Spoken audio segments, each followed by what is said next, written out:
સહજાનંદ સ્વામી મહારાજની જય. શ્રીમદ ચારદ પૂર્ણચંદ્ર વિલસ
સહજાનંદ સ્વામી મહારાજની જય. શ્રી ગોપીનાથજી મહારાજની જય. શ્રી લક્ષ્મી નારાયણ દેવની જય. શ્રી નર નારાયણ દેવની જય. શ્રી વિઘ્ન વિનાયક દેવની જય. શ્રી કાષ્ટભંજન દેવની જય.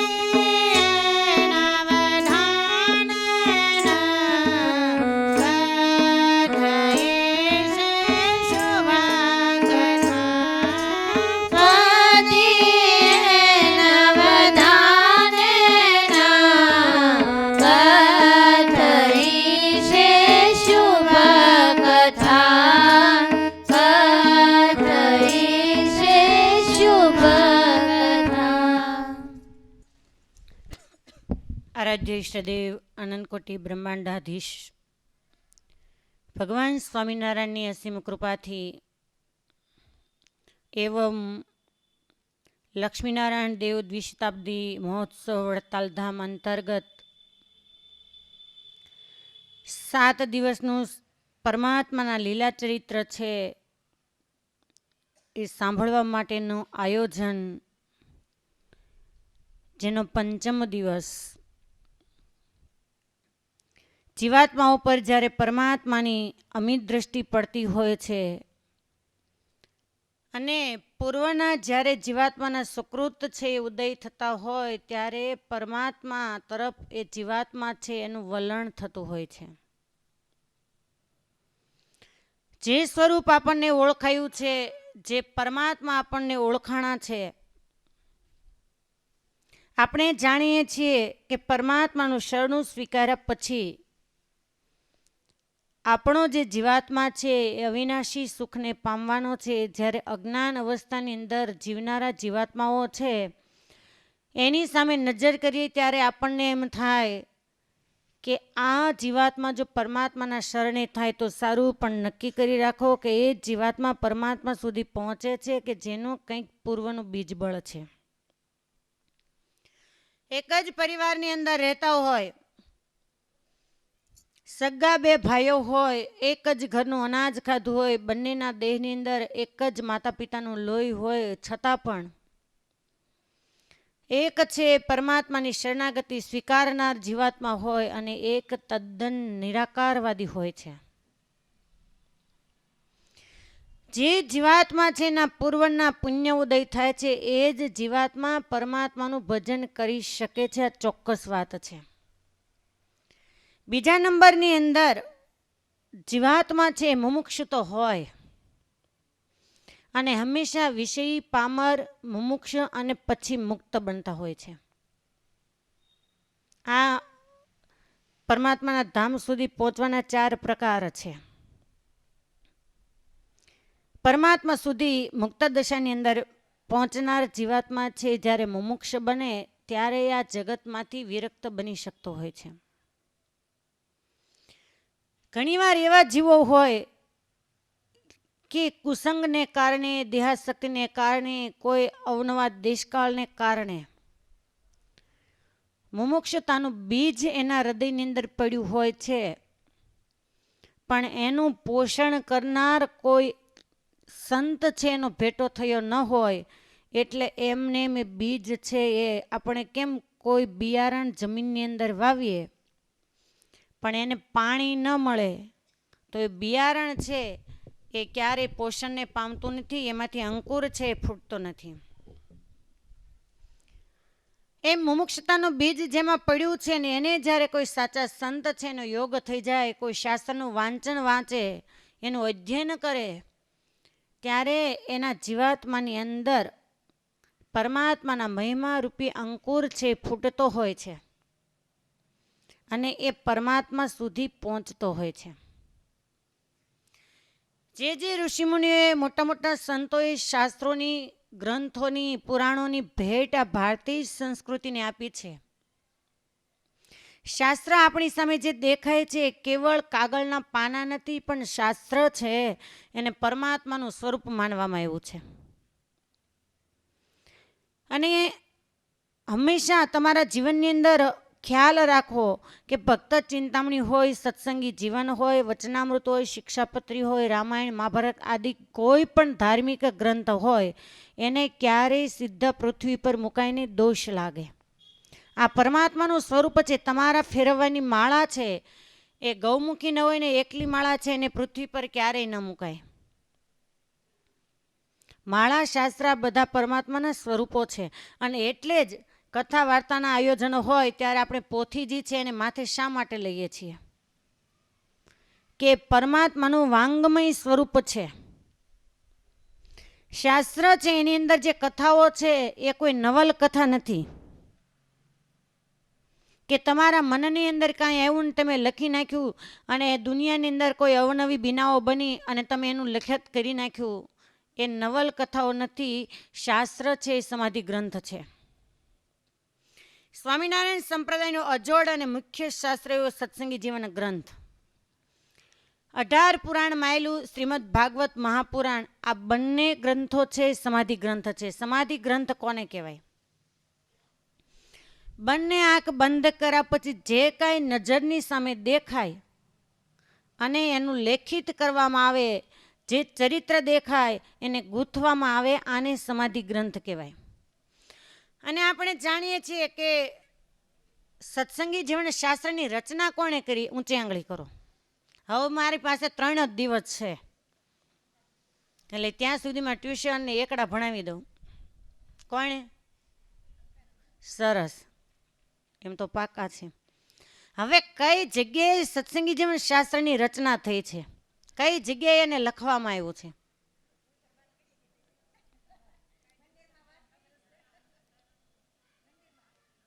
જોરથી બોલો.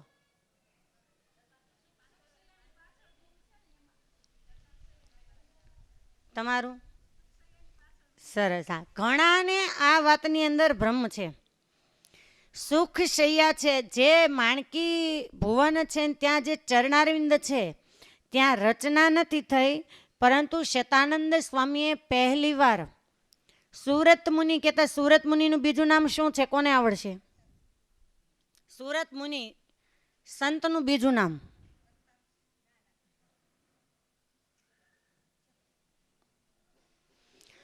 સ્વરૂપાનંદ સ્વામી, એ જ સુરત મુનિ. સુરત મુનિને શતાનંદ સ્વામીએ જે માણકી ભુવન પાસે ચરણારવિંદ છે ત્યાં સંભળાવેલું છે, કહેતા ભણાવેલું છે પહેલી વાર. પણ રચના સુખ શૈયા છે આપણું, 3જા ખંડની બાજુમાં. એ સુખ શૈયામાંથી આપણો જે 3જો ખંડ ધર્મભક્તિ વાસુદેવ નારાયણ છે એની પાછળ રૂમ છે. અને આપણે સત્સંગી જીવન જ્યારે વાંચીએ ને ત્યારે એમાં લેખિત આવે કે જ્યારે શતાનંદ સ્વામીએ સત્સંગી જીવન શાસ્ત્રની રચના કરીને મહારાજે જ્યારે એનું વાંચન કર્યું ત્યારે અતિશય મહારાજ રાજી થયા અને એ શાસ્ત્રને શિરોધાર્ય કરી અને ગોપીનાથજી મહારાજની 5 પ્રદક્ષિણા કરેલા છે મહારાજ. તો મહારાજ ધામમાં ગયા ત્યારે કેવળ અને કેવળ, આ બહુ ધ્યાન આપજો, ગોપીનાથજી મહારાજનું મંદિર જ તૈયાર થયું હતું, પ્રદક્ષિણા મહારાજે નથી કરાવી. પ્રદક્ષિણા 1908માં ગોપાળાનંદ સ્વામીએ બનાવડાવી છે ગઢપુરની. તો ગોપીનાથજી મહારાજની પ્રદક્ષિણા સત્સંગી જીવન શાસ્ત્ર મસ્તક ઉપર મૂકીને મહારાજ કેવી રીતે ફર્યા? તમે કોઈ ત્યાં ગયા ન હોય એટલે ખ્યાલ ન હોય ને, પણ કદાચ કોઈ ભૂતકાળની અંદર સેવા કરવા માટે ગોપીનાથજી મહારાજના ઉપરના માળમાં ગયા હોય તો ખ્યાલ હોય. જે પહેલો ખંડ છે એની બાજુમાં જાળી છે, દરવાજો છે. ખ્યાલ બહાર હોય તો હવે દર્શન કરવા જાઓ ત્યારે ધ્યાન રાખજો. જ્યાં ગોપીનાથજી મહારાજને ધરાવવા માટેનું જળ, ગોપીનાથજી મહારાજના થાળના વાસણ એ ધોવા માટેનો દરવાજો છે. અને દરવાજાની અંદર જાઓ એટલે ઉપર જવા માટે દાદર છે. એ જે દરવાજામાં જાઓ ત્યારે ગોપીનાથજી મહારાજના ખંડ છે એની બાજુ પાછળ સળંગ હોલ કહેતા પ્રદક્ષિણા ટાઈપ જગ્યા છે. એ પ્રદક્ષિણા મહારાજ ફરેલા છે. આ પ્રદક્ષિણા છે અક્ષરભુવન વાળી, એ પછી ગોપાળાનંદ સ્વામીએ બનાવડાવેલી છે. અને મહારાજે કેટલી લીલાઓ, એ ગોપીનાથજી મહારાજના ખંડ છે એની પાછળનો પ્રદક્ષિણાનો ભાગ છે એ ત્યાં કરેલી છે ને. એનાથી સુખશિયા બાજુ જે સંતો હરિભક્તોને ચડવાના પગથિયા છે ત્યાં તમે જાઓ તો જે સાઈડમાં બેસવાના ઓટલા છે, સુખશિયામાં એક બારી જાળિયું પડે છે.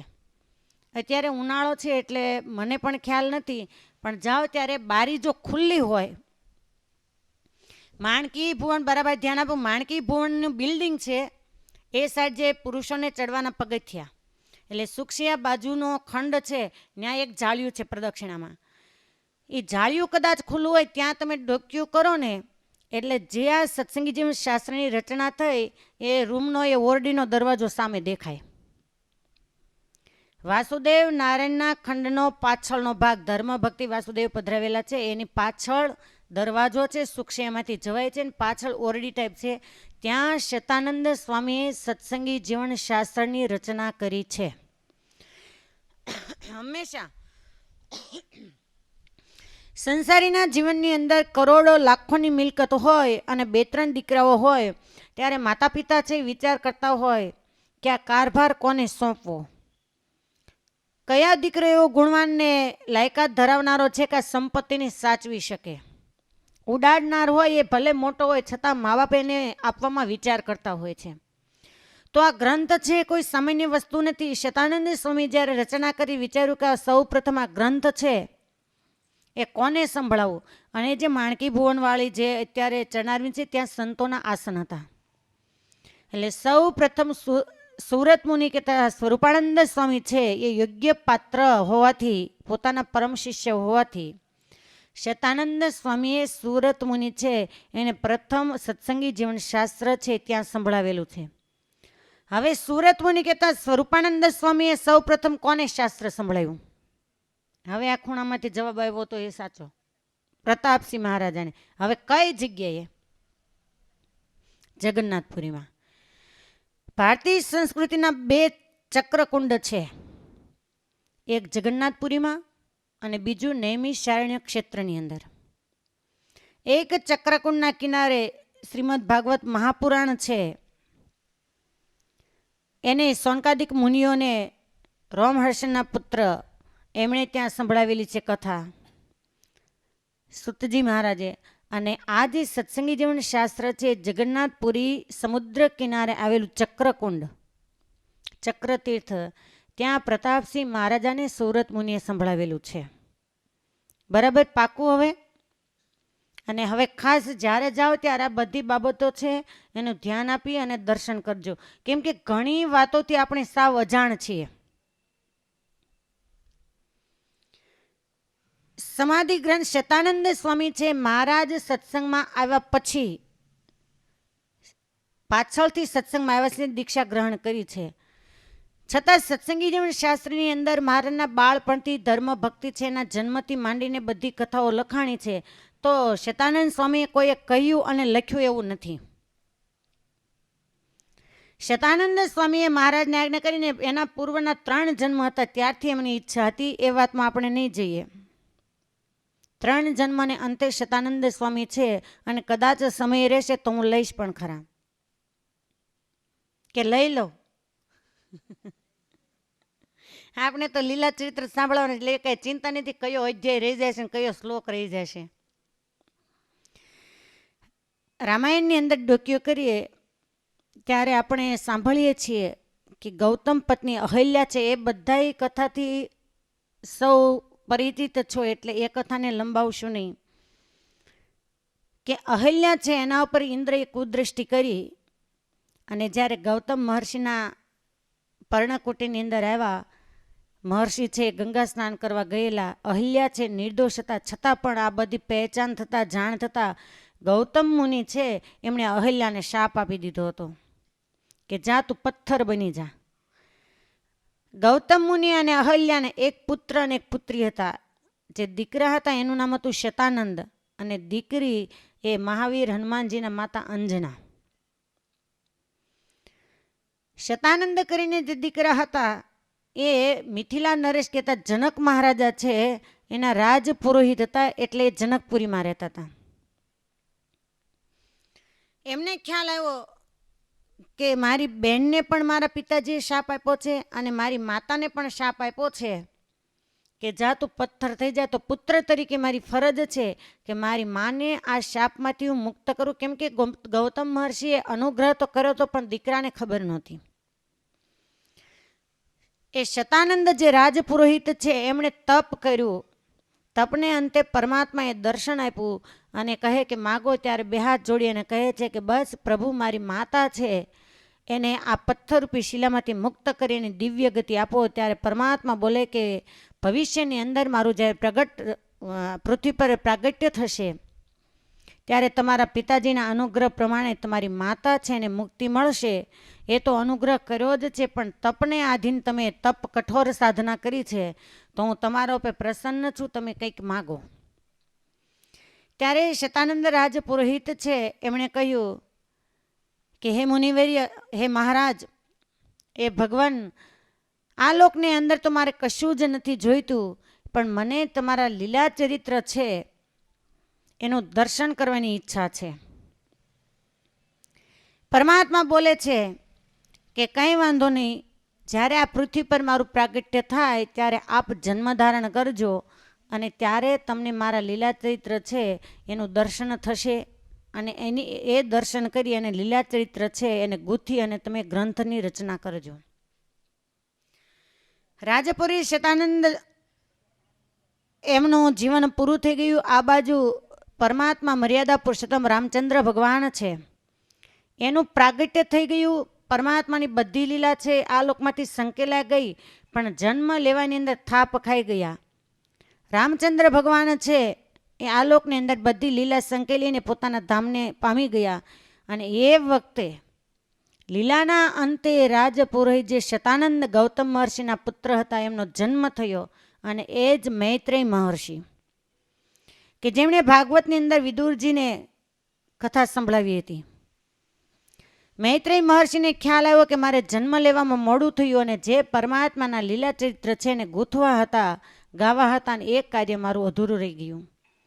ફરી સરસ્વતીના કિનારે એને તપ સાધના કરી પરમાત્માએ દર્શન આપ્યું. પરમાત્મા બોલે કે બોલો મુનિવર્ય શું ઈચ્છા છે? બોલે કે પ્રભુ પૂર્વની ઈચ્છા છે કે તમારા લીલા ચરિત્ર છે એને જોવા છે અને એ લીલા ચરિત્ર ગાય અને મારે એને ગૂંથવા છે, કહેતા શાસ્ત્રની રચના કરવી છે. પરમાત્મા બોલે કે આ અવતારે પણ મારું અવતાર કાર્ય, કહેતા કૃષ્ણ પરમાત્માનું અવતાર કાર્ય છે પૂરું થયું. હવે પછી ભવિષ્યની અંદર હળાહળ કળયુગની અંદર જ્યારે મારું ઉત્તર કૌશલ દેશની અંદર પ્રાગટ્ય થાય ત્યારે તમને એ લીલા ચરિત્ર છે એ ગાવા મળશે.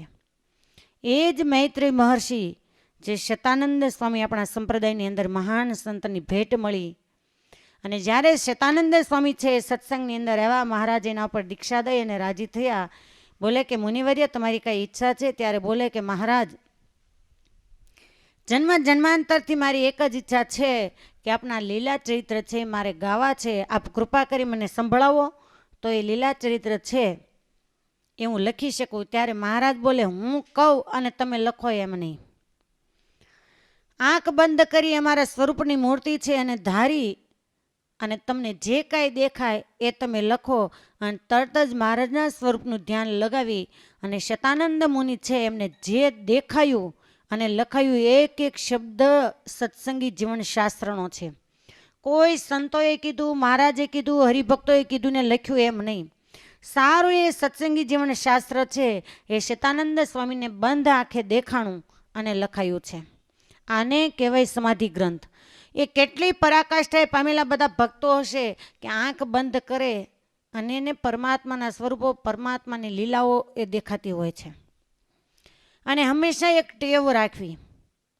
આ લોકનું બહુ બધું યાદ રાખ્યું પણ 2, 5, 10, 12 એવા લીલા ચરિત્ર છે ને ગૂંથી રાખવા કે હંમેશા તમે સવારે ઉઠો ત્યાંથી યાદ કરવું કે મહારાજે દાદા ખટના દરબારગઢની અંદર લીમડા નીચે 500 પરમહંસ અને હરિભક્તોની સાથે કેવા બિરાજમાન હશે, એ જ્ઞાન ગોષ્ઠી કરતા હશે, મહારાજ કીર્તન વાર્તા કથા વાર્તા કરાવતા હશે, સંતો કીર્તન ગાતા હશે. મહારાજ વળી ત્યાંથી ઊભા થઈ અક્ષર ઓરડીએ પધારે, વળી મૂળજી બ્રહ્મચારી છે મહારાજને હાથ જોડી વિનંતી કરે કે મહારાજ ચાલો થાળ જમવાને તૈયાર છે. આવું સતત અનુસંધાન રાખો ને તો મન છે ને એ સતત લીલા ચરિત્રની અંદર પોરવાયેલું લે. આને કહેવાય સલીલ ધ્યાન. એક પ્રકારનું ધ્યાન થઈ ગયું. સાંગોપાંગ ધ્યાન કરવા, તેલચીનું ધ્યાન કરવા તમે જાશો તો મંજીભાઈ ક્યાંના ક્યાંય ઘોડાની જેમ દોડતા થઈ જશે. પણ જો લીલા ચરિત્રના ધ્યાનની ટેવ પાડેલી હશે ક્યાંય જવાની જરૂર નથી. તમારા ગામના ચરિત્ર ગાવાના કે મોટા ભાઈને મહારાજ ખીજાયા હતા અને ઉગામેડી રીસાઈને આવતા રહેતા અને મહારાજે રૂમઝૂમ કરતા માણકી ઘોડી લઈને મનાવા આવ્યા હતા ને આપણે બહાર શું કામ જઈએ? વળી મારા રાધા વાવે આવ્યા હતા ને એ તો તમને દેખાવાનું જ છે. એવી રીતે ધ્યાન કરો તો સતત મન છે નિર્મળ બનશે. મન નિર્મળ બનવાથી જન્મો જન્માંતરથી કારણ શરીરની અંદર જે વાસનાઓ છે, જ્યાં સુધી કારણ શરીર ચોખ્ખું નહીં થાય ત્યાં સુધી પરમાત્માનું સ્વરૂપ છે અંતરાત્માની અંદર નહીં દેખાય. 7 માળની હવેલી હોય, સરસ મજાનું ઘર હોય, રૂમની અંદર રૂમ, એના અંદર રૂમ હોય અને 1 મહિનો તમે બહાર જાઓ, કેટલી માટી ન જાય એના માટે કપડાં દરવાજા નીચે લગાવી દીધા હોય, છતાં પણ તમે આવી અને છેલ્લા કમરાની અંદર આંગળી ફેરો એટલે લીસોટો થશે. કેમ? રજ આવી ગઈ.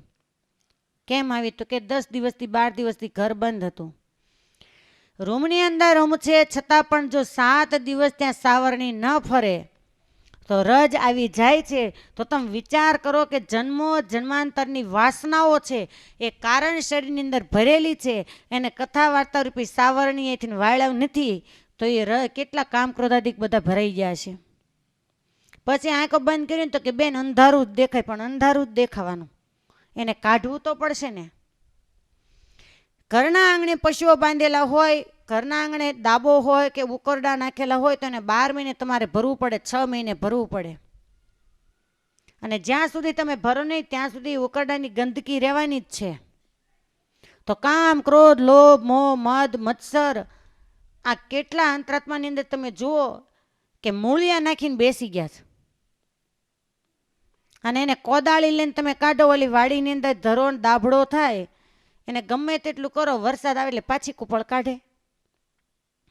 આની જેમ અંતઃશત્રુએ મૂળિયા નાખ્યા છે, જ્યાં સુધી એને કાઢીએ નહીં ત્યાં સુધી આત્માની અંદર પરમાત્માનું સ્વરૂપ છે ક્યારેય દેખાતું નથી. કોઈ મહેમાન જો આવવાના હોય ને એમાં ખાસ દીકરા દીકરીનું સંબંધ જોવા આવવાના હોય તો સવારમાં ઉઠીને સાફ સફાઈ કરવા માંડો. એમાંય દીકરીવાળા જોવાના હોય એટલે તમે ચોક્કસ ઘરને એકદમ ચકચકાટ રાખો કે જેમ તેમ કરીને ચાંદલા થઈ જાય. શું કામ? તો કે આવનાર વ્યક્તિ છે એ એવું અનુમાન ન કરે કે એના ઘરે ગંદકી હતી ને આચાર વિચારના ઠેકાણા નહોતા એટલે દીકરી નથી દેવી. એક આ લોકની બેફજ્યાની વ્યક્તિ છે એ તમારા આંગણે આવે છતાં પણ તમે કેટલી સાવધાનીથી ઘરની ચોખ્ખાઈ રાખો છો. તો જ્યાં પરમાત્માને બેસવાનું 2 આંગળનું હૃદય છે, આંખો બંધ કરીને વિચાર કરો કે આપણે એમાં કેટલી ચોખ્ખાઈ રાખીશ. અને સાવ વગર જો તું કોકનું લઈ આવ્યા હોય હો, ક્યારેક પાડોશી છે એમણે બજારવાળી ચોકવાળી અને બહાર એના આંગણે ઢગલો કર્યો હોય તો તમને ક્યારેય એવું મન થયું કે લાવો એ કચરો ભરી મારા આંગણામાં નાખી દઉં? તમારી દૃષ્ટિએ ખબર છે કે નકામો કચરો છે, એ ગંદકી છે, એ સારું ન લાગે ને આપણા આંગણે ન લવાય. આપણું વાળેલું કોકને એને નાખ્યો તો વાત જુદી છે.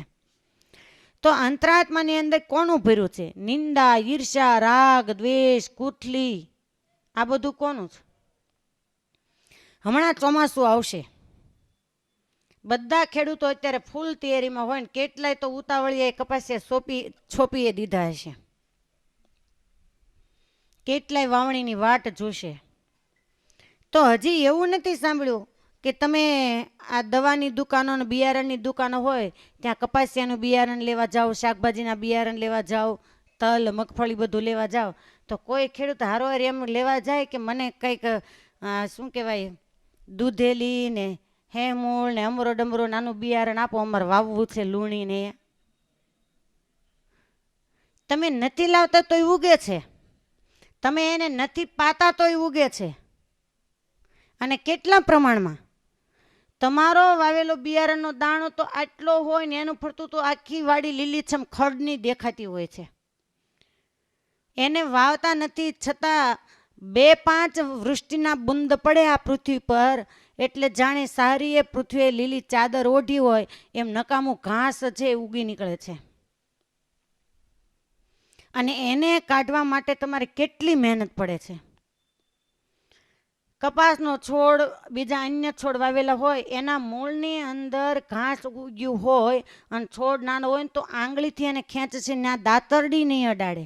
કેમ? તો કે છોડવો છે ભાંગી જાય તો. લક્ષ્ય છે કે આ છોડ મોટો થશે અને એમાંથી મબલક પાક આવશે. ઉગેલું નકામું ખડ છે એમાંથી કાંઈ મળના નથી છતાં એ કેટલા પ્રમાણમાં ઉગે છે? બસ આ એવું જ છે.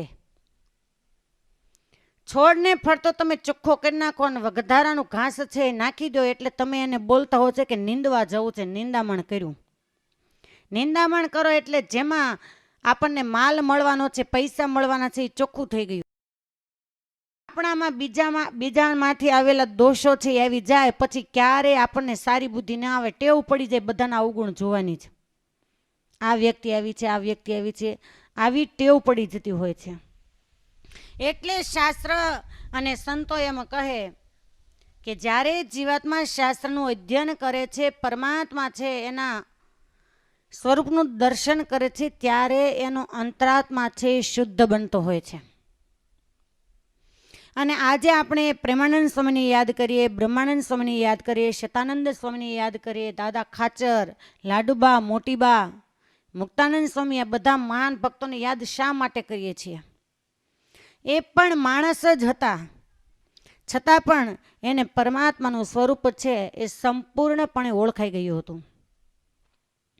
એમણે શાસ્ત્રની અંદર જે કહેવામાં આવ્યું એને સત્ય માન્યું હતું. આપણું કેવું છે કે ગાડી ઊંધા પાટે જાય છે. સભા મંડપની અંદર જ્યાં સુધી બેઠા હોય ત્યાં સુધી એમ થાય કે આ બધી વાત સાચી છે. જેવા ઊભા થશો ને પ્રસાદ લેશો ને એટલે બધાય વાતો કરે, બેન કે બધું સાચું જ, પણ કરીએ શું, ટાઈમ મળતો જ નથી ને. અને મને હજી નથી સમજાતું કે તમારા સંસારની અંદર એવી હું જડીબુટ્ટી છે કે વાલીડા કોઈ એક આવીને એમ નથી કહેતા કે હવે મારે શાંતિ છે ને તે 24 કલાક ભજન કરીશ. અને ઘણા એવું લઈને બેઠા હોય ને ત્યાં કંઈક વ્યવહારિક કામ આવે કે હવે તમારે સુરત આજને આજ બેહવું પડશે, તો જવું જ પડે છે. અને જેટલા સુરત જાય ને સારું છે, આ બધા નાના દીકરાઓ દીકરાની વહુઓ બધા સુરત ગયા છે. તો માળીઓ અહીંયા તાવડીમાં તારો, કાથરોડમાં મારો ઘડીને ખાય અને માન હોતા રે. દિવાળી આવે તે મમ્મી મમ્મી થાય અને ઓલાને દીકરાની વહુને બેટા બેટા થાય. અહીંયા ને અહીંયા રહેતા હોત તો સહેજે ઘર હોય ને વાસણ ખખડે. એટલે હું તો મહારાજને એમ જ પ્રાર્થના કરું કે મહારાજ ગામડામાં રહેનારા છે ને હાલતા ચાલતા રાખજો, કેમ કે અત્યારે પરવશ થયા પછી કોઈનો ભરોસો નહીં.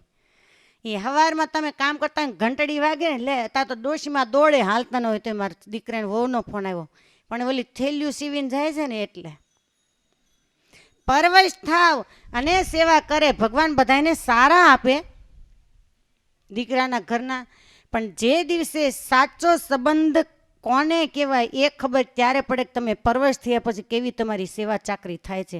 હું એવું કહેવા નથી માગતી કે તમારી કોઈ સેવા ન કરે, બધાને સારા વિચારો આપે, સદવિચાર આપે, પણ આ સંસાર છે ને સંસારનો કોઈ દિવસ ભરોસો ન કરવો. કોઈએ નથી કર્યો. ભલ ભલાને આ સંસારે થપાટ મારી દીધી છે.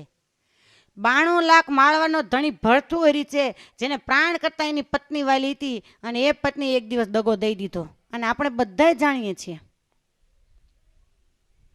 ક્યારે કોણ શું કરશે એ કાંઈ નક્કી નથી. જે સાચું છે એને ઓળખવાની અંદર આપણે થાપ ખાઈ જઈએ છીએ. અમૂલ્ય હીરો છે હાથમાં આવ્યો હોય, ચિંતામણી હાથમાં આવી, પણ જો ખબર ન હોય કે ચિંતામણી છે તો એ કાગડા ઉડાડવામાં જ જતી રહેવાની. એમ આ મનુષ્યનો દેહ છે ને ચિંતામણી જેવો છે. કાગડા ઉડાડવાની અંદર વેડફાઈ ન જાય એનું ધ્યાન રાખવું ને. સંસારની અંદર હજી સુધી મને કોઈ નથી મળ્યું, કરોડોપતિ અબજોપતિ પણ અમારા સંપર્કની અંદર આવ્યા હોય, સાવ બિચારી નાનામાં નાની વ્યક્તિ હોય કે તાવડી ટેકો લઈ જાય એવી પરિસ્થિતિ હોય એ આવ્યા હોય, મધ્યસ્થ વર્ગી આવ્યા હોય, દીકરાઓ છે એ આવ્યા હોય, ન હોય એ આવ્યા હોય. કોઈના મોઢે જ એવું નથી સાંભળ્યું કે બેન સંસારમાં બહુ સુખ છે. દેખાય છે બહારથી બહુ સારું, પણ અંદર પડ્યા પછી ખબર પડે કે આમાં તો કાદવ કિચડ સિવાય કશું જ નથી. અને સામાન્ય રીતે સંતો ઘણી વાર દ્રષ્ટાંત આપે છે. હું ક્યારેય લૌકિક દ્રષ્ટાંત છે એ લેતી નથી, પણ સારા એનો સારો છે ને એટલે હું તમને એક દ્રષ્ટાંત આપું કે હવે તો ભગવાને બહુ તમારા ઉપર કૃપા કરી છે એટલે તમે કોઈ ઢોર નથી રાખતા ને. બધા આ પડશે કે હા, કૃપા બિલકુલ નથી કરી. હાથે કરીને તમે શરીરને બગાડે એવા ઉપાય આદરા છે.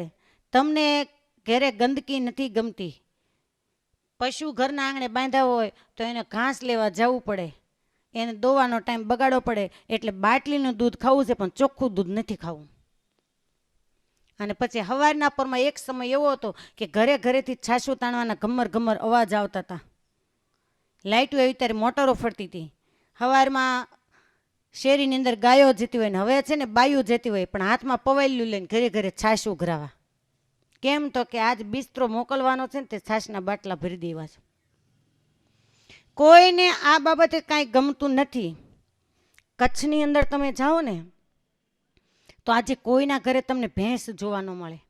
આખા કચ્છમાં તમે જાઓ એ લોકોનું એક જ સૂત્ર છે, ક્યાંય જર્સી ગાય નહીં. એ કે સેવા કરવી હોય તો એ કે ચોપા, એ લોકો કે પશુને ચોપા બોલે. સેવા કરવી હોય તો કે ગાયોની ન કરવી, કે ભેંસની શું સેવા કરવાથી ફળ મળે. બધાના ઘરે ગાયો હોય, ભેંસ કોઈના ઘરે ન હોય. અબજોના માલિક હોય છતાં કોઈના ઘરે આજે એક ઘર એવું નથી કોઈના ઘરે તમને કામવાળી જોવા મળે. 25-25 લાખની ગાડીઓ પડી હોય પણ તમે ઘરના આંગણે જઈને કોઈને પૂછો, કોઈ હોય જ નહીં ઘરે, અને છતાં કોઈને નાના છોકરાઓ કોઈને પૂછો ક્યાં ગયા, તો કે મૂલી ગયા છે, કહેતા દાડીએ ગયા છે. અને આપણે તો 2 માળનો આલિશાન બંગલો હોય ને તો 5 તો નોકર હોય. અને જો તમે જાતે પાછા કામ કરો ને તો આખું ગામ એમ કે લોભનું જાળું, કામવાળા નથી રાખતા. લે, આ દુનિયાને ક્યાંયથી તમે ન પકડી શકો. જાતે મહેનત કરો તો કે લોભણા છે, વધારે રાખો તો કે ઉડાડી દે છે. આનું નામ છે સંસાર. તો ગાયો પહેલા બહુ પ્રમાણમાં રાખતા, કોઈ 15 ગાયો રાખે, કોઈ 20 ગાયો રાખે. અને ગામડામાં ઘરે ઘરે ગાયો ને પશુઓ હોય એટલે દૂધ વેચવા માટે આજુબાજુના શહેરો હોય ને એમાં આપી આવે. ગાયું ચારનાર વ્યક્તિ છે તો સવારે ધણ લઈને જતા રહે, પણ એની પત્નીઓ છે એ દહીં જો ઘરે વલોવે તો માખણ વેચી આવે અથવા તો દૂધ વેચી આવે. હવે એક ગામ, નાનકડું એવું ગામ, અને એમાં આવી રીતે પશુ ધન રાખનાર વ્યક્તિ, એમની પત્ની છે કાયમ બાજુના શેડની અંદર દૂધ વેચવા માટે જાય. અને એ સમય હતો કે ગામડાઓની અંદર ત્યારે કોઈ વસ્તુ મળતી નહીં, એટલે કોઈ પણ ક્યાંય શહેરની અંદર જાય તો કંઈ ફ્રૂટ લાવે, દાળિયા કે એવું કંઈ વસ્તુ લાવે, એટલે છોકરાઓ વાટ જોઈને બેઠા હોય કે માં આવશે ને ભાગ લાવશે. એટલે કાયમ પેલી પત્ની છે, પેલી સ્ત્રી છે, એ દૂધ વેચીને આવે તે કંઈક ને કંઈક છોકરાઓ માટે નાસ્તો લાવે. એક દિવસનો સમય બગોરણાની અંદર દૂધ લઈને ગઈ, ક્યારેક બધું વેચાઈ જાય, ક્યારેક પાછું પણ આવે. પેલી સ્ત્રી છે એ શહેરની અંદર દૂધ વેચી અને પાછી આવે છે. આજે બધું દૂધ વેચાયું નહીં, એક બગોણાની અંદર અડધું બગોણું છે દૂધનું ભરેલું છે. ગામની બહાર નીકળતા યાદ આવ્યું કે છોકરાઓ રોજ ભાગની વાટ જુએ છે ને આજે કોઈ વસ્તુ મેં લીધી નથી અને ભૂલાઈ ગયું. એટલે બાજુમાં જ સિસોડો ચાલતો હતો અને ગરમા ગરમ ગોળ પાડતા હતા. અને તે દિવસે તો ગોળ તે ભાગમાં ગણાતો હોય, ત્યારે બિસ્કીટે છોકરા નથી અડતા. એટલે ગરમ ગોળ પેલીને એમ થયું કે લાવને આ ગોળ લઈ લઉં, છોકરાઓ રાજી થશે. પણ ભૂલાઈ ગયું કે બગોણામાં દૂધ છે. એ ગરમ ગોળ લઈને નાખ્યો દૂધમાં બગોણાની અંદર. ગાંઠિયા દાળિયા કંઈક હોય તો હાડલાના હમટામાં લે, પણ આ ગરમ ગોળ તો એમાં લેવાય નહીં. એ માથે મૂકી અને ચાલી આવે. અને સ્ત્રી સ્વભાવ, ક્યાંક ગાયોના પોદળા, ભેંસોના પોદળા પડ્યું હોય તો તરત એની દ્રષ્ટિ પડે ત્યાં. હવે રસ્તામાં ચાલતા ઘોડાની લાદ પડેલી, એ લઈ અને બગોણામાં નાખી. હવે ડબક ડબક ડબક ડબક ગામનું પાદર આવ્યું ને ત્યાં ગુલાબ જાંબુ બની ગયા. આ બાજુ એની આ જે સ્ત્રી છે એ કાયમ છોકરાઓ માટે ભાગ લાવે. છોકરાઓ ઝાંપે ઊભા હોય, ટળવળતા હોય કે માં હમણાં આવશે ને દાળિયા લાવશે, માં ગાંઠિયા લાવશે. એ પાડોશી કાયમ સાંભળે અને એની માં એને વેચે. એટલે પાડોશીએ આ સ્ત્રીના ધણીને ચડાવ્યો કે આખો દી તને શું ખબર હોય, તું ગાયો ચારે છો ને માલ તારા છોકરાને તારી ઘરવાળી ખાય, તને કોઈ દી ભાગ આપે તો? એટલે કે નહીં. તો કે તું વહી જા આખો દી, તને તો ખાલી બાજરાનો રોટલો અને ડુંગળીનો દડો પકડાવી દે છે, બાકી પાછળથી તો આ લોકો માલમ માલ માલ ખાય છે. આ કે મારી પત્ની વેતરણવાળી છે, આવું કોઈ દી બને ને, પણ રોજનો સહવાસ હોય ને એ માણસને અસર કરે. કાંઈ ઓલા પાડોશી કીધા કરે કે આજ તારી પત્ની આમ લાવી દે, ઓલી તો છોકરાઓ માટે લાવતી હતી. આને એમ થયું કે આજે મારે તપાસ કરવી છે. એટલે પશુને બાંધવાનું જે ઢાળિયું હતું, ગાયોને ચરવાનું સ્થાન હતું, ત્યાં મૂકી પાછો આવી અને ઢાળિયાની અંદર એ ભાઈ છે એ સંતાઈ ગયા. પેલી પત્ની છે એ ઝાપે આવી એટલે છોકરા કે માં તું ભાગ લાવી, માં તું ભાગ લાવીને આ શબ્દ જે પહેલાં એ સાંભળ્યો એટલે એમ થયું કે પાડોશનની વાત તો સાચી છે. છોકરા ભાગ ભાગ કરે છે એટલે રોજ કંઈક લાવતી તો હશે, પણ મને ક્યારે આપતી નથી. અને બિલાડી જેમ દૂધ ઉપર આમ મીટ માંડીને બેઠી હોય અને ચૂક પડે ને જેમ તરાપ મારે, એમ એની પત્ની છે ને જેવું ઝાપાની અંદર પ્રવેશ કરવો, એકદમ દોડી માથે બગોણું હતું એને લઈ અને ઢાળિયામાં જતો રહ્યો. પેલી રાડ્યું પાડે પણ બગોણો તો મારા હાથમાં આપો, તમારે કામ છે, પણ બોલે એ બીજા. અને જઈને ભાઈએ મોઢામાં ગુલાબજાંબુ મૂક્યા, પણ ગોળ ને દૂધ મિક્સ થઈ ગયેલું અને એ દેશી ગોળ એટલે ગળ્યું તો બહુ લાગ્યું. અને આ દ્રશ્ય જોવા માટે પાડોશન આમ કેડે હાથ દઈને ઊભેલી કે આજ આના ઘરની અંદર શું ખેલ થાય છે. એને એમ કે કંઈક જવડો થશે. એની ઘરવાળીને એમ કે ભલે છોકરા ખાય ને એના બાપાએ ખાય ગોળ. એને ખબર નથી કે આ બધું મિક્સ થઈ ગયું. એના કામે લાગી એટલે પાડોશન વાંકી વાંકી કેડે હાથ રાખીને આવીને કે કાં ભાઈ હું કહેતી હતી વાત સાચી ને? કેવો ભાગ લાગ્યો? તો કે ગળહોટું તો બહુ લાગે છે પણ ડૂચાય બહુ વળે છે. હવે લાદ હતી એ કાંઈ ચવાય તો નહીં. એમ કહેવાનું કે આ સંસારનું સુખ આવું જ છે. એ તમને 5 શબ્દ હારા કહીને બોલાવે ને ત્યારે તમને એમ થાય કે મારું જેટલું માના ઘરની અંદર છે ને એટલું કોઈનું નથી. અને પછી જે ડૂચા વળે એ ન તમે થૂકી શકો, ન તમે ગળે ઉતારી શકો. અને આજના યુગની અંદર તમે પરિસ્થિતિઓ તો જુઓ, કેટલી મોંઘવારી ફાટેલી છે. ધંધાની અંદર ક્યારેય ચડતી આવતી નથી. તેજી મંદી, તેજી મંદી. અને આજે કલ્પના ન કરી શકાય એવા તમારા વ્યવહારો. લગ્ન પ્રસંગની અંદર કેટલો પૈસો, સાવ નકામો પૈસો ઉડાડી દે. ત્યાં કોઈ કરકસર નથી રાખતા. 500ની હાડીની તો હવે વાત જ નહીં. પરણવાની હોય દીકરીની તો હું તો કદાચ 5000નું અનુમાન કરું, પણ 5 દી ઉપર આંકડો જતો રહેતો હોય. સામાન્ય ઘરનો માણસ હોય તો એને આટલું તો કરવું જ પડે. માથે દેણું કરીને પણ તમારે વ્યવહાર છે ને સાચવવો પડે છે. તો નથી લાગતું કે સુખ અમારે કેટલું છે? કમાઓ તમે ને વાપરીએ છીએ અમે, ગાડીઓ તમારી ફરીએ અમે, માંદા અમે પડીને બિલ ભરો તમે. છતાંય પરમાત્માના રાહ તરફ આવવું ને એ બહુ કઠણ છે. સંત એકનાથજી છે એ રામાયણની રચના કરતા હતા. રામાયણના કેટલાય પ્રકાર છે. તુલસીકૃત રામાયણ, વાલ્મીકી રામાયણ. એકનાથ સંત મહાન થઈ ગયા. એ રામાયણની રચના કરતા હતા. અને હંમેશા નિયમ છે ક્યાંય પણ રામાયણ છે એની કથા વાર્તા થતી હોય તો હનુમાનજી મહારાજ છે એનું સાનિધ્ય હોય. સંત એકનાથજી છે રામાયણ લખતા લખતા લખતા લંકા કાંડની અંદર પહોંચ્યા અને ત્યાં અશોક વાટિકા છે એનું વર્ણન આવ્યું. એટલે એકનાથ સંતે લખ્યું કે અશોકના વૃક્ષની નીચે માં સીતા છે એ પ્રભુ રામના વિયોગની અંદર બેઠા છે નતમસ્તકે. અને એ વૃક્ષ ઉપર જે લતા કેતા વેલી લાગેલી છે એના ફૂલ સફેદ છે. એ સફેદ શબ્દ લખ્યો એટલે તરત જ હનુમાનજી એ દિવ્ય રૂપે હતા એ પ્રગટ થઈ એકનાથજીનો હાથ પકડીને કહે છે કે સાધુરામ તમે આ શબ્દ ખોટો લખ્યો. બોલે કેમ? તો કે લતાના ફૂલ છે, વેલીના ફૂલ છે સફેદ નથી પણ એના ફૂલ લાલ છે. સંત એકનાથ બોલે કે સમાધિની અંદર હું જે દ્રશ્ય જોઈ રહ્યો છું એ ક્યારેય ખોટું પડે નહીં, એ હંમેશા સત્ય જ હોય. એટલે એ વેલી ઉપર લાગેલા ફૂલ છે એ સફેદ જ છે. હનુમાનજી મહારાજ બોલે કે તમે તો તમારી ઝૂંપડીમાં બેઠા છો ને હું તો સ્વયં ત્યાં જઈ આવ્યો છું અને જોઈને આવ્યો છું એટલે કહું છું કે ફૂલ લાલ છે. બંનેની વચ્ચે મીઠો ઝઘડો થયો. અંતે વિચાર કર્યો કે એક કામ કરીએ, તમને સમાધિમાં દેખાય છે, હું ત્યાં જઈ આવ્યો છું, પણ ત્યાં તો માં સીતા કાયમ બેસતા હતા, તો આપણે સીતાની પાસે જઈએ. એટલે માં સીતાની પાસે આવીને કહે છે કે માં બોલો એ વેલી હતી એના ફૂલ લાલ છે કે સફેદ છે? સીતા કે લાલય નથી સફેદય નથી, એ ફૂલ શ્યામ છે. હવે બેના ઝઘડાનો અંત નહોતો આવતો, એમાં ત્રીજા ભળ્યા. હનુમાનજી મહારાજ બોલે કે માં તમને ભ્રમ છે. સીતા બોલે કે ભ્રમ તમને છે હનુમાનજી મહારાજ, હું તો નિત્ય ત્યાં બેસતી હતી અને મને ખબર છે કે વેલીના ફૂલ શ્યામ છે. એટલે ભગવાન રામચંદ્રની પાસે ગયા કે પ્રભુ આ 3માંથી કોનું સાચું? તમે તો નારાયણ છો, સાચો જવાબ આપો. ભગવાનને એમ થયું 3 મારા મહાન ભક્ત છે, આ ભક્તના ઝઘડાની અંદર આપણે પડાય નહીં, એકને જ ન્યાય આપવો પડે. 3ના અંદર આમાં ન્યાય કોને આપો? કોઈ પણને ન્યાય આપવું તો બીજા 2 છે એ કોચવાઈ જાય.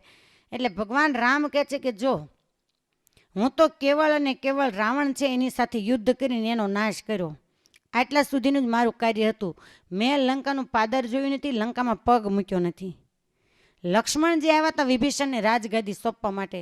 એટલે એક કામ કરો, તમે લક્ષ્મણજીને પૂછો, મને ખબર નથી. લક્ષ્મણ પાસે ગયા. લક્ષ્મણને કહે છે કે લક્ષ્મણ ભાઈ આ બોલો, ફૂલ લાલ છે, સફેદ છે કે શ્યામ છે? લક્ષ્મણ કે ત્રણેયનું સાચું. હનુમાનજી મહારાજ સીતા માતા કહે છે કે એમ ભીનું સંકેલું નથી, એક જ વ્યક્તિને ન્યાય આપો. લક્ષ્મણજી કહે છે કે માતા પણ ત્રણેયનું સાચું છે, કેવી રીતે? ત્યારે લક્ષ્મણજીએ જવાબ આપ્યો કે હે હનુમાનજી મહારાજ, એ હકીકતમાં વેલી છે, એના ફૂલ સફેદ જ છે, પણ તમને લાલ દેખાણા એનું કારણ હતું કે જ્યારે તમે મા સીતા છે એની દયનીય સ્થિતિ જોઈ, પ્રભુ રામના વિયોગની અંદર જે તરફડી રહ્યા હતા એ સ્થિતિ જોઈ એટલે તમને એકદમ ક્રોધાગ્નિ આવ્યો અને ક્રોધનું સ્વરૂપ લાલ છે, તમારા નેત્ર છે લાલ ઘૂમ બની ગયા, એટલે તમને એ ફૂલ સફેદ હોવા છતાં લાલ દેખાયા. અને જ્યારથી મા સીતા છે એનું હરણ થયું ત્યારથી એના નયન પદ પર શ્યામ સ્વરૂપ એવું ભગવાન રાઘવ છે એનું ધ્યાન કરતા હતા, એટલે સીતા જ્યાં નજર નાખે ત્યાં એને શ્યામ રંગ દેખાતો, એટલે ફૂલ સફેદ હોવા છતાં શ્યામ દેખાયા. આનું નામ છે સમાધિ ભાષા. શાસ્ત્ર છે એના શબ્દ ક્યારેય મિથ્યા થતા નથી, પણ તેજીને ટકોર અને શબ્દ નથી કેવો એને ડફણા. ઘોડો હોય ને એને એક જ લગામ કે એક જ ચાબુક મારે ને એટલે તરત જ એની વાટે પકડી લે, પણ જેને વારંવાર કહીએ, જેને આપણી ભાષામાં એમ કહીએ કે એવું કોઈનું નહીં સાંભળે એ ડઠ્ઠર થઈ ગઈ છે, આવું બોલતા હોય. ભગવાન સ્વામિનારાયણ છે વડતાલની ચરોતરનું માટાસુલ નામનું ગામ, એક જ ગામની અંદર હરિભક્ત, બીજા લોકો છે દ્વેષી છે, સત્સંગ નથી.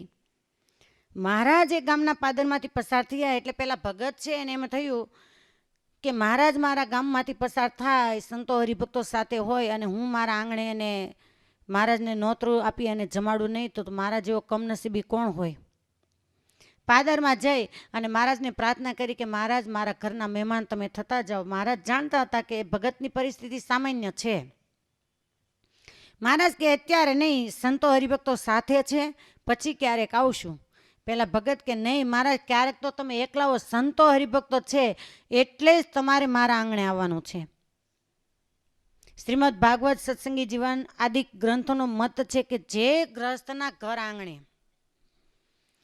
કોઈ પણ સાધુ સંતો છે એના પગલાઓ ન પડ્યા હોય એ આંગણું નથી પણ સ્મશાન કહ્યું છે. કોઈ પણ સંપ્રદાયને માનનારા હો એ સંપ્રદાયના સાધુ સંતના પગલાઓ આંગણે પડેલા હોવા જોઈએ. મહારાજને બહુ આગ્રહ કર્યો એટલે મહારાજે હા પાડી, અને ત્યારે પેલા ભગત છે એટલા ભાવ વિભોર બની ગયા કે જેવો તમારા ઘરના આંગણે લગ્નનો પ્રસંગ હોય અને તમને કોઈ પૂછે ત્યારે તમે એમ કે અત્યારે મને પછી પૂછતી નહીં હો, મારું ધડ આડે માથું નથી, હું કે મને નથી આવડતું. એમ જ તે ને, ધડ માથે માથું નથી તે ક્યાં રહેતું હશે? ધડ માથે માથું ન ક્યાં રહેતું છે એ ખબર નથી પડતી. અને દેરાણી જેઠાણી 4 હોય, 5 હોય, 3 હોય કે એકલી જ વ્યક્તિ હોય, કોઈ પણ અમારી પાસે આવે ને તો એમ કે બેન મેં એટલું સહન કર્યું, ભગવાને મારા માથે ઝાડવું નથી ઉગાડ્યું. એ જેઠાણી એમ કહીને જાય ને બીજે દી દેરાણી આવે એ કે મેં એટલું સહન કર્યું, ભગવાને મારા માથે ઝાડવું નથી ઉગાડ્યું. મેં કીધા ભગવાન ભૂલ ખાઈ ગયા, ઝાડવા ઉગાડવા હતા એટલે ખબર પડે સાચું કોણ છે ને ખોટું કોણ છે. આવે એટલે એમ કે હું દુઃખી છું. અને એમાં કોઈ એમ કે ઘરની અંદર એક હળીના 2 કટકા ન કરતા હોય, પણ એ માતાજીને એમ કે ઘરમાં તમે તૂટી જાવ એટલું કામ કરો ને તો તમારી કોઈ કદર નથી, તો તરત એમ થાય કે હા હાવ સાચું તમે કીધું, મારી કોઈ કદર નથી કરતું. પહેલાં ભગત છે એટલા ભાવ વિભોર બન્યા અને મહારાજને થાળ જમાડે એ વખતે પહેલાં માટીના વાસણની અંદર બધું જ રાખવાનું. તે ઘીનો મટકી બાજુમાં ભરેલી અને પાણીની પણ માટલી ભરેલી. મહારાજને ચડું કરાવવાનો ટાઈમ થયો એટલે પાણીની માટલી મેલ પડી અને ઓલું ઘી હતું ને એ ઉપાડ્યું અને મહારાજને માંડ્યા ચડું કરાવવા. પરમાત્માના પ્રેમની અંદર એને કેવો પ્રેમ હશે એના સ્વરૂપમાં તમે વિચારો કે એને ખબર ન રહી. એટલે મહારાજ ચડું કરી અને પછી બોલ્યા કે વેતો ન હોય તો સંસારમાં હું રહેતા હશે. આમ શબ્દ બોલ્યા એટલે બાજુમાં કોઈ કીધું કે ભગત તમે વિચારો, આ તમે ચડું કરાવો છો એ પાણી નથી, તમે ઘીથી ચડું કરાવો છો. એટલે મહારાજ કહે છે કે વેતો ન હોય તો હું કામ સંસારમાં રહેતા હશે. અને તેજીને ટકોરના ન્યાય એ ભગતને અંતરમાં લાગી ગયો.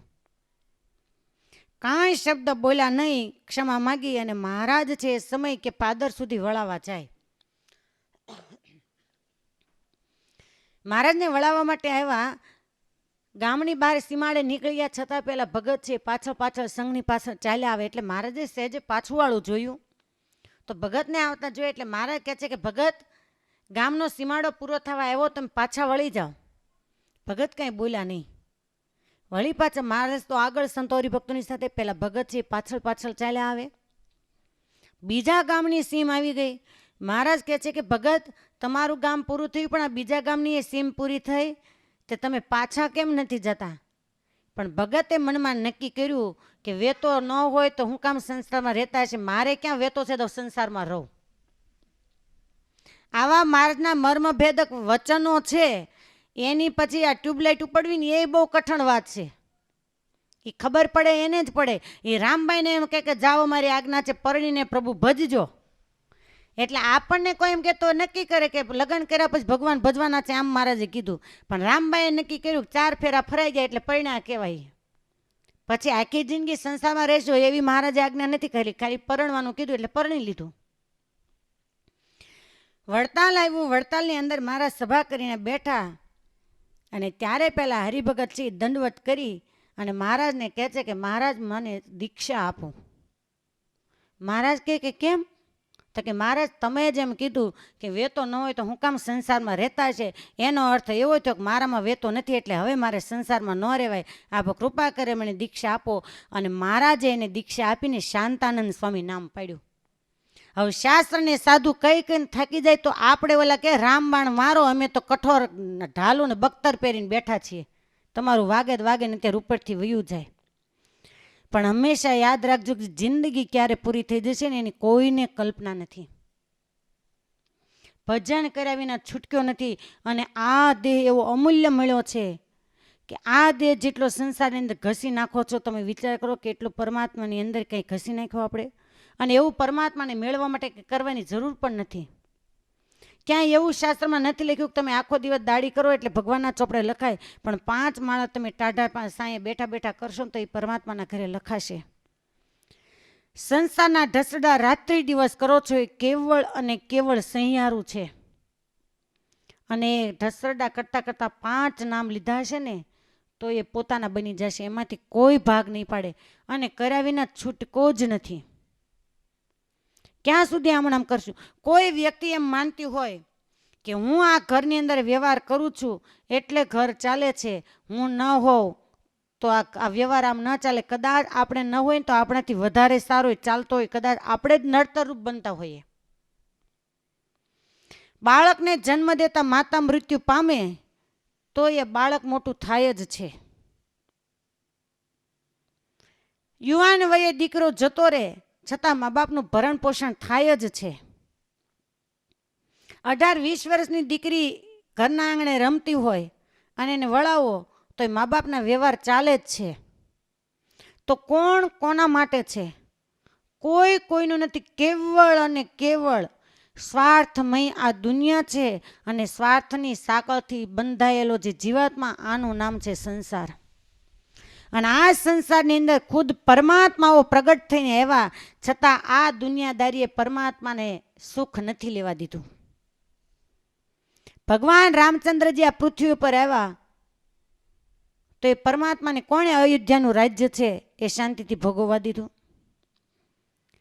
અને રામાયણની અંદર ડોક્યુ કરીએ ત્યારે અજીબ રામાયણ છે. એક માતાની ખોટી હઠને કારણે 14 વર્ષનો વનવાસ દીકરાને થયો. કઈ ખોટી જ હઠ હતી. એક સ્ત્રીની ખોટી હઠને કારણે એના નાકનું છેદન થયું, શૂર્પણખા. એક પત્ની છે, એની ખોટી હઠને કારણે રાક્ષસે હરણ કર્યું, માં સીતા. અને એક સતી સ્ત્રી, એની સાચી હઠને કારણે યમરાજાને પણ ઝૂકવું પડ્યું, સતી સાવિત્રી. સંસારની અંદર તમે જે લક્ષ્ય સુધી પહોંચો છો એ તમારી ખોટી જ હઠ છે. સાચી હઠ એ છે કે મારે આ દેહ કરીને બને એટલું ભજન કરી લેવું છે. સમયને કાઢવો પડે છે. વારંવાર હું કહું છું, સમય ક્યારે કહેતો નથી કે તમે 2 કલાક મને કેળવી લો ને ભજન કરી લો. પરમાત્માના સ્વરૂપને આપણે કઈ કક્ષાએ મૂક્યું છે ને એ દ્રષ્ટાંત આપું કે ગામની અંદર ભિખારી લોકો છે, માગવા માટે આવતા હોય તો સ્પેશિયલ માગવા માટે આવવાવાળા માટે આપણે રસોઈ બનાવી નથી હોતી. પણ બપોરે બધાએ જમી લીધું હોય, પરવારી ગયા હોય અને તમારા કાને એવા સંભળાય કે બેન કંઈક ટાઢું શીળું હોય તો આવજો, અમે ભૂખ્યા છીએ. ત્યારે સંકલ્પ થાય કે હાંજે કોઈ ટાઢું રોટલી કે શાક નહીં ખાય, બિચારું માગે છે દેને આપી દો. એના માટે તમે સ્પેશિયલ બનાવ્યું નથી, પણ વધુ ઘટું આપી દો ને, હાંજે કોઈ નહીં ખાય એમ કરીને તમે આપી દો છો. જે પરમાત્માએ 50 વર્ષ આપ્યા, 100 વર્ષ આપ્યા, 60 વર્ષ આપ્યા, એ સમજાય ત્યાંથી સંસારની અંદર વાપરી નાખ્યા. આખો દિવસ કામ કરે અને સાંજે જો સમય મળે તો કથા વાર્તા સાંભળે, શાસ્ત્રનું વાંચન કરે, 5 માળા કરે, નહીતર એમ કે આજ બહુ થાકી ગયા છીએ એમ કરીને સૂઈ જાય. જો સંસારમાંથી સમય વધે તો તમે 5 માળા કરો અને નહીતર પછી સૂઈ જાઓ છો. તો આ સંસારના ઢસરડા નથી તે બીજું શું છે? 4 વાગે ઉઠવાનું કે તો એમ કે અમારાથી ન ઉઠાય, પણ 4 વાગે કોઈકની જાનમાં જવાનું હોય તો કેમ ઉઠાય છે? વ્યવહાર સાચવવા માટે બધું જ આ જીવાત્મા કરી શકે છે, પણ પરમાત્માને મેળવવા માટે કાંઈ થતું નથી ને. મોટામાં મોટી જીવાત્માની કઠણાઈ છે. પણ યાદ રાખજો કે હસતા હસતા આ જિંદગી પસાર કરેલી છે ને, એક દિવસ જ્યારે પરમાત્માના ઘરે જઈએ અને જ્યારે સંસાર ચક્રની અંદર સારા નરસા કર્મ છે એ નજરની સામે દેખાશે ને, ત્યારે પસ્તાવો કરાવીને છૂટક્યો નથી. અને પસ્તાવો થાય ને ત્યારે માણસની પાસે સમય નથી હોતો. મોબાઈલ ટીવીની અંદર ફિલ્મ કે સિરિયલના શો આવે, કોઈ 2 કલાકનો હોય, 1.5 કલાકનો હોય, 3 કલાકનો હોય, એ શો પૂરો થઈ જાય એટલે એનો એન્ડ આવી જાય. એમ આ જિંદગી છે, એક રંગભૂમિ છે, એક પ્રકારનું ફિલ્મ છે. કોઈને 60 વર્ષનું છે, કોઈને 100 વર્ષનું છે, કોઈને 80 વર્ષનું છે. અને જે દિવસે છેલ્લા શ્વાસો ગણાતા હશે તે દિવસે રાતે કરેલા હશે, મધ્યાહ્ને કરેલા હશે કે દિવસે કરેલા હશે, સારા ને નરસા તમામ કર્મ છે એની સીડી ભગવાન નજરની સામે દેખાડે ગમે તેવો જીવાત્મા હોય. પણ ત્યારે પરિસ્થિતિ એવી હોય કે તમે જોઈ શકો છો તો બોલી નથી શકતા, બોલી શકો છો તો સાંભળી નથી શકતા, અને સાંભળી શકો છો તો કોઈને કહી નથી શકતા. અને ત્યારે આપણે એમ કહેતા હોઈએ કે એને કંઈ કહેવું છે પણ સમજાતું નથી. તમે જોજો ઘણા જીવાત્માના તમને અનુભવ હશે કે ટગર જોયા કરે ત્યારે કહી નથી શકતા, પણ એની નજરની સામે એના કર્મ એને દેખાતા હોય છે. રામાયણની અંદર જુઓ કે અવધ નરેશ સુમિત્રા અને કૌશલ્યાને એમ કે હા કૌશલ્યા, હા સુમિત્રા, તમને આ દિવાલ ઉપર કંઈ દેખાય છે? બોલે સ્વામિનાથ, તમારો ભ્રમ છે. નહીં, ભ્રમ નથી. આ દિવાલ ઉપર મને શ્રવણના માતા પિતા માથા પછાડતા દેખાય છે. ભગવાનના બાપને જો કર્મ એ ન છોડ્યું હોય તો આ જગતના જીવની કોણ ગણતી કરવાનું? પરમાત્માનું જેને શરણું સ્વીકાર્યું છે એ જીવાત્મા ભલે પથારી વશ હોય, આપણી દ્રષ્ટિએ વર્ષો સુધી સેવા કરનારાઓ સેવા કરતા હોય, પરંતુ જ્યારે એનો દેહાંત આવે ને ત્યારે માખણમાંથી મોવાળો જેમ આપણે ખેંચી લઈએ એમ એ જીવાત્માને આ પંચભૌતિક શરીરમાંથી પરમાત્મા છૂટો પાડતા હોય છે. પરંતુ જેમણે કોઈ પણ પરમાત્માનું શરણું નથી સ્વીકાર્યું એ જીવાત્માનો દેહાંત આવે અને ઠેસ આવતા વાગતા પડી જાય અને પ્રાણ પંખેરો ઉડી જાય તો આપણે એમ બોલતા હોઈએ કે એનું મોત કેવું સારું. પણ એ જનાર વ્યક્તિને ખબર હોય કે 900 નાડીઓ તૂટે ને ત્યારે આ પંચભૌતિક દેહમાંથી જીવાત્મા છૂટો પડતો હોય છે, સરળ રીતે ક્યારેય નહીં. આંગણામાં પશુઓને એના છાણા થાપતા હોઈએ અને છાણા થાપતા પૂંછડાનો વાળ ભેગો થપાઈ જાય ને છાણું સુકાઈ જાય, પછી એ વાળને તમારે ખેંચીને બહાર કાઢવો હોય તો એ નીકળે? છાણું ઊંચું થાય, એ વાળ તૂટી જાય પણ નીકળે નહીં. જેણે પરમાત્માનું શરણું નથી સ્વીકાર્યું ને એની પરિસ્થિતિ આવી છે. અને એટલે જ આપણે વર્તમાન ધારણ કરવાનો સંપ્રદાયની અંદર પ્રણાલિકા છે. અને હંમેશા આજે એક વાત યાદ આવી એટલે કહી દો કે સ્વામિનારાયણ સંપ્રદાયનો જે અનુયાયી હોય એકલા સ્વામિનારાયણ સંપ્રદાય માટે નહીં, કોઈ પણને તમે માનતા હો, પણ ખાસ જે ઉદ્ધવ સંપ્રદાયના આશ્રિતો છે એના ગળાની અંદર તુલસીની બેવડી કંઠી ફરજિયાત હોવી જોઈએ. તમે 500 રૂપિયાની સાડી લઈને પહેરી શકો, 300 રૂપિયાની સાડી પહેરી શકો, તો તમે 200 રૂપિયાની કંઠી ન પહેરી શકો? 5000ની સાડી પહેરી હોય એના ગળામાં જોઈને તો 10 રૂપિયાની કંઠી હોય. આ લોકનું આભૂષણ અહીંયા ને અહીંયા પડ્યું રહેવાનું છે, એમાં તમને રૂપિયા વાપરતા સંકોચ નથી થતો. પૂજા પેટી લેવા જાય, માળા લેવા જાય, કંઠી લેવા જાય અને સહેજ રૂપિયો વધુ હોય ને તો કે આટલી બધી મોંઘી. પણ જેણે આખી જિંદગી ગળાની અંદર કોઈ પરમાત્માનું ચિહ્ન ધાર્યું ન હોય, છતાં એનો દેહાંત આવે ત્યારે એ શબ્દને તમે નવડાવીને ભગવાનની કંઠી પહેરાવતા હો છો, જિંદગી આખી ન પહેરેવી હોય તોય. શું કામ? કે ભગવાનનું ચિહ્ન છે. અને સાવ વાળ જેવો સોનાનો ચેન હશે ને તો એ કાઢી લેશે. ઘણાને કહીએ કે કેમ કંઠી નથી પહેરી, કે પહેરી હતી પણ હમણાં આ દાગીના પહેર્યા ને તે ગૂંચવાઈ જાય ને તે કાઢી નાખી. તે દાગીના કેમ નથી કાઢી નાખતા? કંઠી વગર ક્યારે બ્રાહ્મણ જેમ જનોઈ વગર એક ડગલું ન ભરી શકે, એમ આપણો સંપ્રદાયનો વ્યક્તિ છે એ ક્યારે કંઠી વગર એક પણ ડગલું આપણાથી ભરાય નહીં. તુલસીની કંઠી મધ્યમ છે, સુખડની કંઠી, અને પછી તમે અન્ય કાષ્ટની કંઠી પહેરી શકો. સર્વોત્તમ શ્રેષ્ઠ તુલસી, પછી સુખડ અને પછી અન્ય કાષ્ટ. તો ઘણા કંઠી પહેરતા ડરતા હોય છે કે કંઠી પહેરે તો બધું પાળવું પડે. પાળો ન પાળો એ તમને મુબારક, પણ કંઠીનું ચિહ્ન હોવું જોઈએ. સરસ મજાની ટપાલ લખી હોય પણ તમે એડ્રેસ ન કરો અને ટપાલ પેટીની અંદર નાખો, એ ટપાલી લઈને જાય ક્યાં? સરસ મજાના અક્ષર છે, બધાના નામ લખ્યા છે, સમાચાર લખ્યા છે, પણ એડ્રેસ જ નથી કર્યું. કોઈ પણના આશ્રિત હોય એનું ચિહ્ન તમારા ગળાની અંદર હોવું જોઈએ, કે જેથી કરીને આપણું જ્યારે દેહાંત આવે ત્યારે આપણા જીવાત્માને લેનાર વ્યક્તિ છે એને ખ્યાલ આવે. ને મહારાજનું તો બિરુદ છે, એના આશ્રિતનું તો સ્વયં આવવાના છે કે રામનું ચિહ્ન છે તો આ વૈકુંઠનો અધિકારી છે, આ ગોલોકનો અધિકારી છે, આ કૈલાસનો અધિકારી છે. પણ જેના ગળાની અંદર કોઈ ચિહ્ન જ નથી, તો એડ્રેસ વગરની ટપાલ જેમ કચરા પેટીની અંદર જાય એમ જીવાત્મા છે એ નરકનો અધિકારી થાય છે. કોઈ પણ વ્યક્તિ મૃત્યુ પામે તો એના મોઢાની અંદર તુલસી પત્ર મૂકવામાં આવે છે. શા માટે તુલસી મૂકવામાં આવે? તમે મૂકો છો કોઈ જતા રહે ને મોઢામાં? કેમ કે અમારી કરતા તમે વધારે વળાવ્યા હોય. હવે તુલસી પત્ર શું કામ મૂકવામાં આવે? કોઈ ઊંચી આંગળી કરીને કહેશે કે અમારે પરંપરાથી અમારા હાહુની મૂકતા આવતા હતા, અમે એ રિવાજ રાખ્યો છે. તુલસી પત્ર છે એ મૂકવાનું કારણ છે કે તુલસી છે એને તમામ જે વૃક્ષ વેલીઓ છોડ છે એમાંથી પવિત્ર માનવામાં આવ્યા છે, જે સ્વયં વૃંદાનું સ્વરૂપ છે. તુલસી પત્ર ત્યારે મૂકવાનું હોય કે જ્યારે જીવાત્માનો છેલ્લો શ્વાસ ગણાતો હોય. ઘણા વડીલો હોય ને એને ખ્યાલ આવી જાય, એ તરત એમ કે કહેવા જાજુ નહીં રે, હમણાં જ તેના આ દેહ છોડી દેશે. એ છેલ્લા જે શ્વાસો ડચકા જેને કહીએ આપણે લેવાતા હોય ત્યારે તુલસી પત્ર એના મોઢાની અંદર મૂકી દેવાનું હોય છે.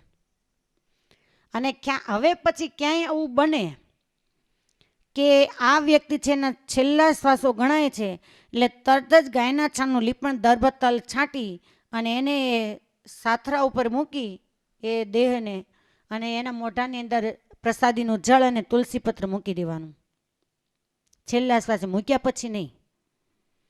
એનું કારણ છે કે તુલસી એટલા પવિત્ર છે. પદ્મપુરાણની અંદર એનું મહાત્મ્ય લખ્યું કે જેના મોઢાની અંદર એ તુલસી પત્ર મૂકવામાં આવે એ ગમે તેવો જીવાત્મા પાપી હોય, ગમે તેવા એને પાપ કર્યા હોય, છતાં યમદૂત છે એ જીવાત્માનો સ્પર્શ કરી શકતા નથી. એટલે છેલ્લા શ્વાસે તુલસી પત્ર મૂકવાનું હોય. તો જેના ગળાની અંદર પરમાત્માની બેવડી તુલસીની કંઠી હોય, કાળ કર્મ માયાની તાકાત નથી કે જીવાત્માને અડી પણ શકે. આવો સરસ સંપ્રદાય ઉજળો આપણને મળ્યો છે, આવો ઉજળો માણસનો દેહ મળ્યો છે. આ દુનિયાની અંદર ન જોવાનું તો બહુ જોઈએ છીએ. અને મેં કહ્યું હતું એમ બીજા ત્રીજા દિવસે કે નાશવંત વસ્તુ ઉપર એકવાર દ્રષ્ટિ પડી જાય તો તરત આપણું મન છે એને સંગ્રહિત કરી લેશે. ભાતના ન જોઈ શકાય એવા બીભત્સ દ્રષ્ટો પોસ્ટરો મારેલા હોય તો સહેજે તમારી દ્રષ્ટિ ના પડી એટલે તરત જ પોસ્ટર છે આખો મનની અંદર સંગ્રહિત થઈ જશે. પણ જે પરમાત્મા છે એની મૂર્તિની સામે આપણે ઊભા હોઈએ, ગોપીનાથજી મહારાજના દર્શન કરવા માટે ગયા હો, 15 મિનિટ મહારાજની સામે ઊભા રહ્યા પણ નીચે ઉતરીને તો એનું એ સબ જેવું આબેહૂબ હતું એવું આપણને ધારવામાં બહુ મુશ્કેલી પડે છે. આપણે તો પરમાત્માને બહુ વાર જોઈએ છીએ પણ એકવાર એ પરમાત્મા છે એ આપણને જોઈ લે ત્યારે માની લેવું કે હવે આપણી ભક્તિ છે ને ફળીભૂત થઈ ગઈ. આપણને એમ થાય કે આજે મંદિર ન જવાયું, આજે મંદિર ન જવાયું, એમ અફસોસ રહે. પણ જ્યારે મંદિરના સિંહાસનની અંદર બેઠેલા પરમાત્માને એમ વિચાર આવે કે આજે મારા ભક્તની વિટમણા આવી ગઈ એટલે ભક્ત મારા દર્શન કરવા માટે ન આવ્યો, ત્યારે માનજો કે આ જીવની જે પરેકાષ્ઠા ભક્તિ છે એ હવે ધામના પગથિયા સુધી પહોંચી ગઈ છે. અને એકવાર પરમાત્માની અમિત દ્રષ્ટિ પડી જાય પછી જીવાત્માને કોઈ યોગ યાગ સાધન તપ વ્રત કાંઈ કરવાનું રહેતું નથી. પીઠવડી ગામ છે, આખું ગામ ભગવાન સ્વામિનારાયણ વખતે આજે પણ સ્વામિનારાયણ સંપ્રદાયના તમામ આખા ગામના હરિભક્તો છે, અનુયાયી છે. મહારાજ જ્યારે દાદા ખાચરને પરણાવવા માટે ભટવદર ગયા, વળતા મહારાજ જ્યારે જાન પરત લઈને આવતા એ વખતે પીઠવડી ગામના જે હરિભક્તો છે એ મહારાજનું સામૈયું કરવા માટે પાદર આવ્યા. ગામના જાપે સારું એ ગામ છે, સામૈયા લઈ અને આવ્યા. એ વખતે એ ગામની દીકરી બાજુમાં કેરિયાચાળ કરીને ગામ છે ત્યાં પરણાવેલી. એ દીકરી ત્યારે એના નાનો એવો બાળક એને લઈ અને એના પિતાને ત્યાં મળવા આવેલી. તો એને એમ થયું કે બધા સામૈયામાં મહારાજના સામૈયામાં જાય છે તો હું એ દર્શન કરવા માટે જાઉં. છોકરાને કાંખમાં બેસાડી અને પેલી દીકરી છે એ સામૈયાની અંદર સામેલ થઈ. ઢોલ નગારા ત્રાસા વાગીને ધામધૂમથી મહારાજ છે ને સામૈયાની રાહ જોઈ રહ્યા છે ને એ જ વખતે જેના મસ્તક પર 3 છોગલાધારી પાગ સહજાનંદ સ્વામી જ્યાં પીઠોડી ગામની બાજુ હરિભક્તોની બાજુમાં આવી રહ્યા છે એ વખતે પેલી દીકરી છે ને એમાં સંકલ્પ થયો કે બધા એમ કહે છે કે આ સ્વામિનારાયણ છે ને એની નજર છે ને જાદુગરી છે. કોઈના ઉપર એ જોવે અને કોઈના ઉપર એ દ્રષ્ટિ નાખે તો એ જીવાત્મા એને જ ભાળે છે, બધા એને જ ભાળે છે. ન કરે નારાયણ અને અમારા દીકરા ઉપર એની નજર પડી જશે તો હું શું કરીશ? આમ જ્યાં ગડમથલ કરતા કરતા વિચાર કરીને એ જ વખતે મહારાજ બરાબર એની લગોલગ કહેતા બાજુમાં આવી ગયા. પેલી દીકરી છે ને એકદમ પોતાના પાલવનો છેડો છે એના બાળકના મોઢા ઉપર ઓઢાડી દીધો અને એ જ વખતે મહારાજ કહે રેવા દે બેટા દીકરી, તું એમ માને છો કે મારા બાળકની ઉપર સ્વામિનારાયણની નજર પડી જશે તો એ મારો નહીં રે. જા એ બાળક પર મારી દ્રષ્ટિ પડી ગઈ છે, તારો નહીં જ રે. અને સ્વામિનારાયણ સંપ્રદાયના ઇતિહાસની અંદર લખાયું કે એ બાળક મોટો થઈ અને જ્યારે યુવાન થયો ત્યારે જુનાગઢની અંદર રઘુવીરજી મહારાજની પાસેથી દીક્ષા લઈ અને સંત યોગેશ્વર દાસ આ સંપ્રદાયને ભેટ મળ્યા.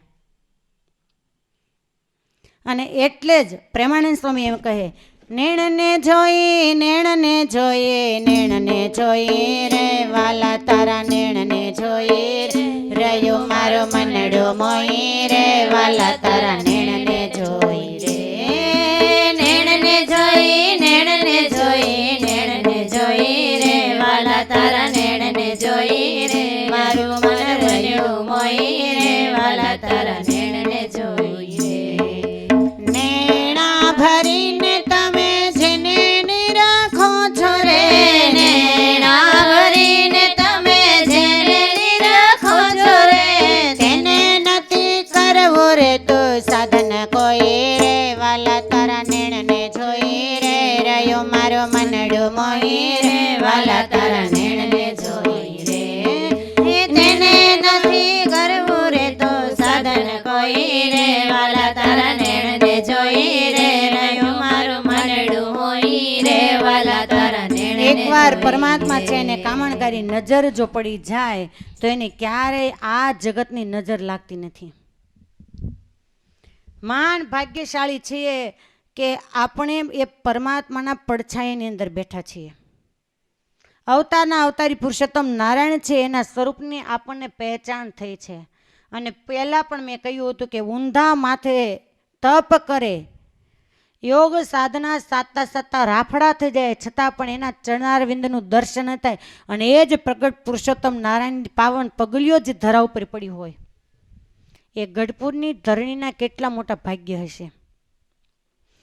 દાદા ખાચરના દરબારગઢની અંદર 6 ઓરડાઓ છે અને થાંભલીઓ કેટલી છે? 24 છે. કેમ કે મને ખબર છે કે તમે બધા માનતા હોય એની પૂજા કરી એવા હશો. 24 થાંભલીઓ છે. ત્રણેય ઓસરીની અંદર 8-8 થાંભલીઓ છે. પહેલો ઓરડો આથમણા બારનો,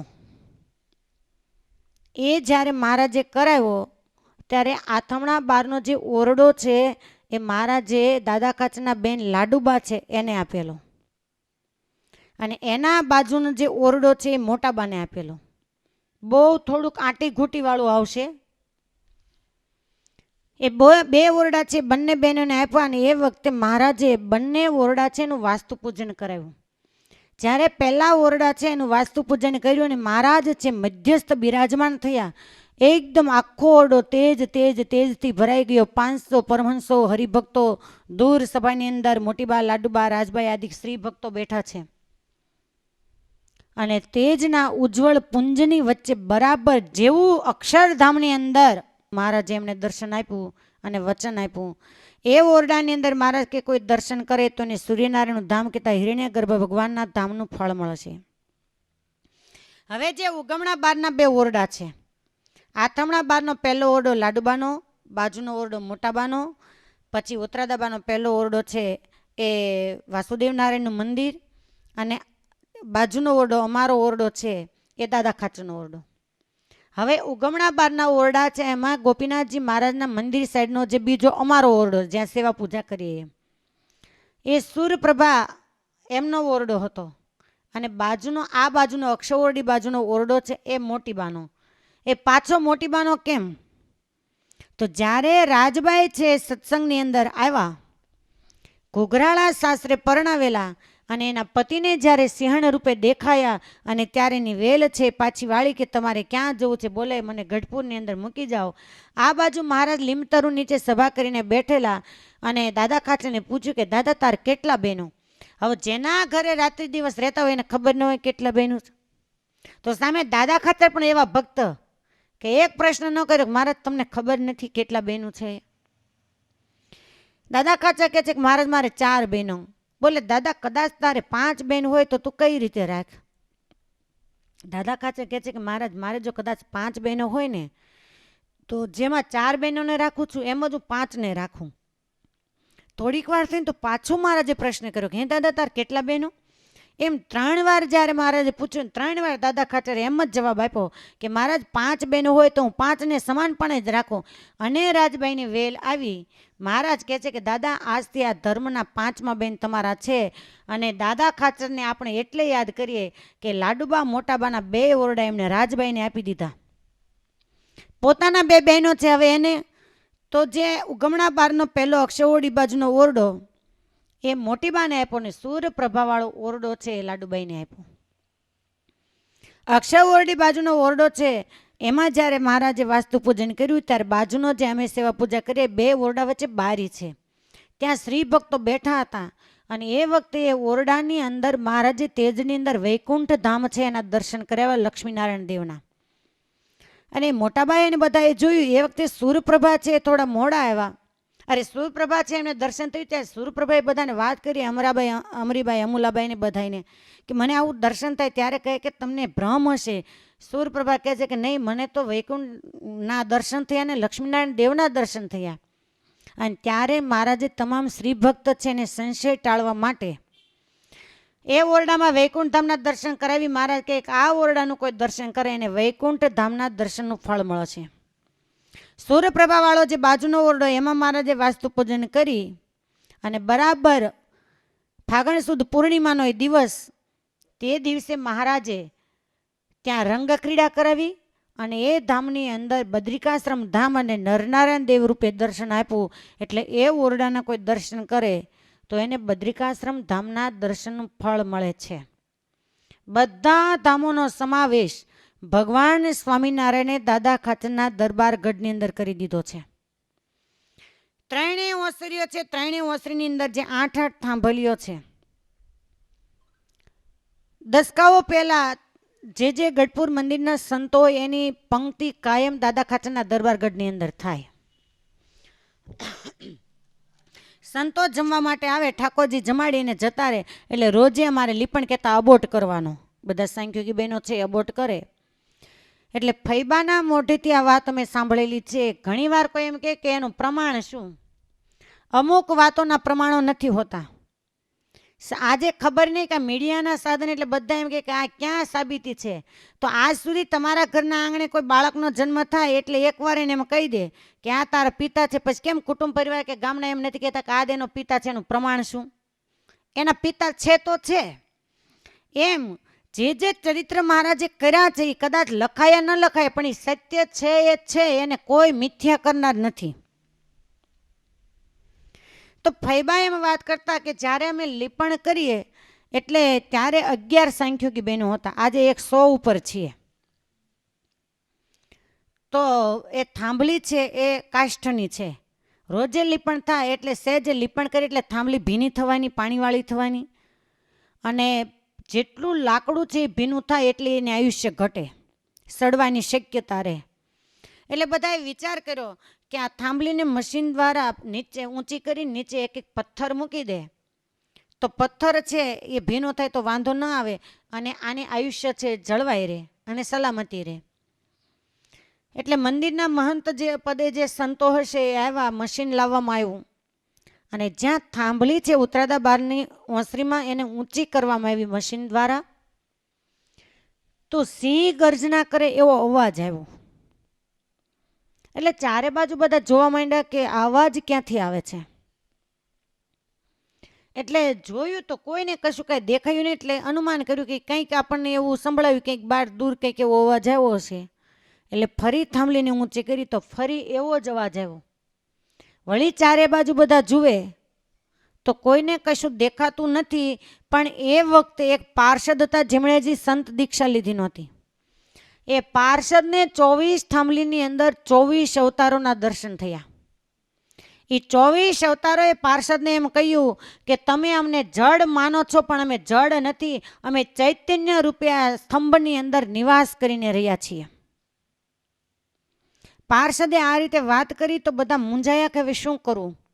જો 24 અવતારો આની અંદર પ્રત્યક્ષપણે બિરાજમાન હોય તો આની આયુષ્ય આપણે કેમ સાચવીને પછી નક્કી કર્યું કે અત્યારે તો રિનોવેશન થઈ ગયું ત્રણેય થાંભલી ઓસરીમાં.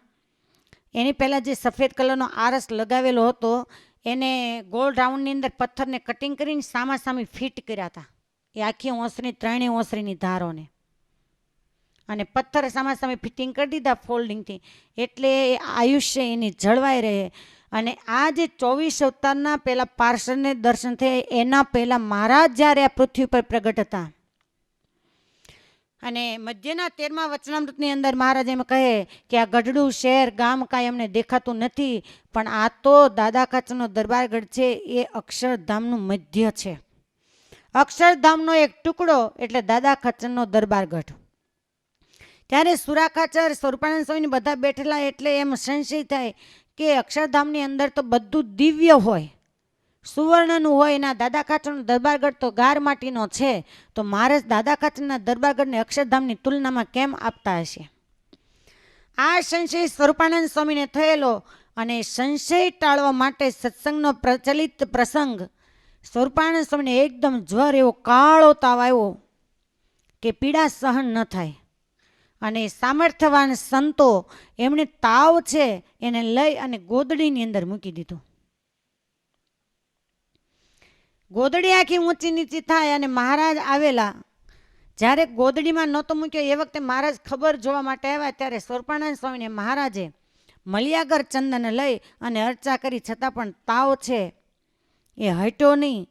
મહારાજ કહે છે કે હવે તો કોઈ ઉપાય નથી. મલિયાગર ચંદન એટલે કેટલું ઠંડુ ચંદન કે ઉકળતું તેલ હોય એમાં ઝારનો દાણો તમે નાખો અને ફાટી જાય, આટલું ગરમ તેલ હોય એમાં એક ટીપું તમે મલિયાગર ચંદનનું નાખો, પછી ગમે એટલી કોશિશ તમે ઉકાળવાની ગરમ તેલ કરવાની કરો પણ એ તેલ ગરમ ન થાય, આટલું એ ચંદન ઠંડુ હોય. નીચે અગ્નિ હોવા છતાં એ તેલ ગરમ ન થાય. તો જે પુરુષોત્તમ નારાયણ છે એની દ્રષ્ટિ કોઈ જીવાત્મા ઉપર પડી જાય તો એ આધિ વ્યાધિ અને ઉપાધિમાંથી એ મુક્ત થઈ જાય. તો એના જ હસ્તે કરી અને મહારાજ આટલું ઠંડુ ચંદન લગાવે તો નથી લાગતું કે સામાન્ય તાવ જતો રહેવો પડે, પણ છતાં ન ગયો.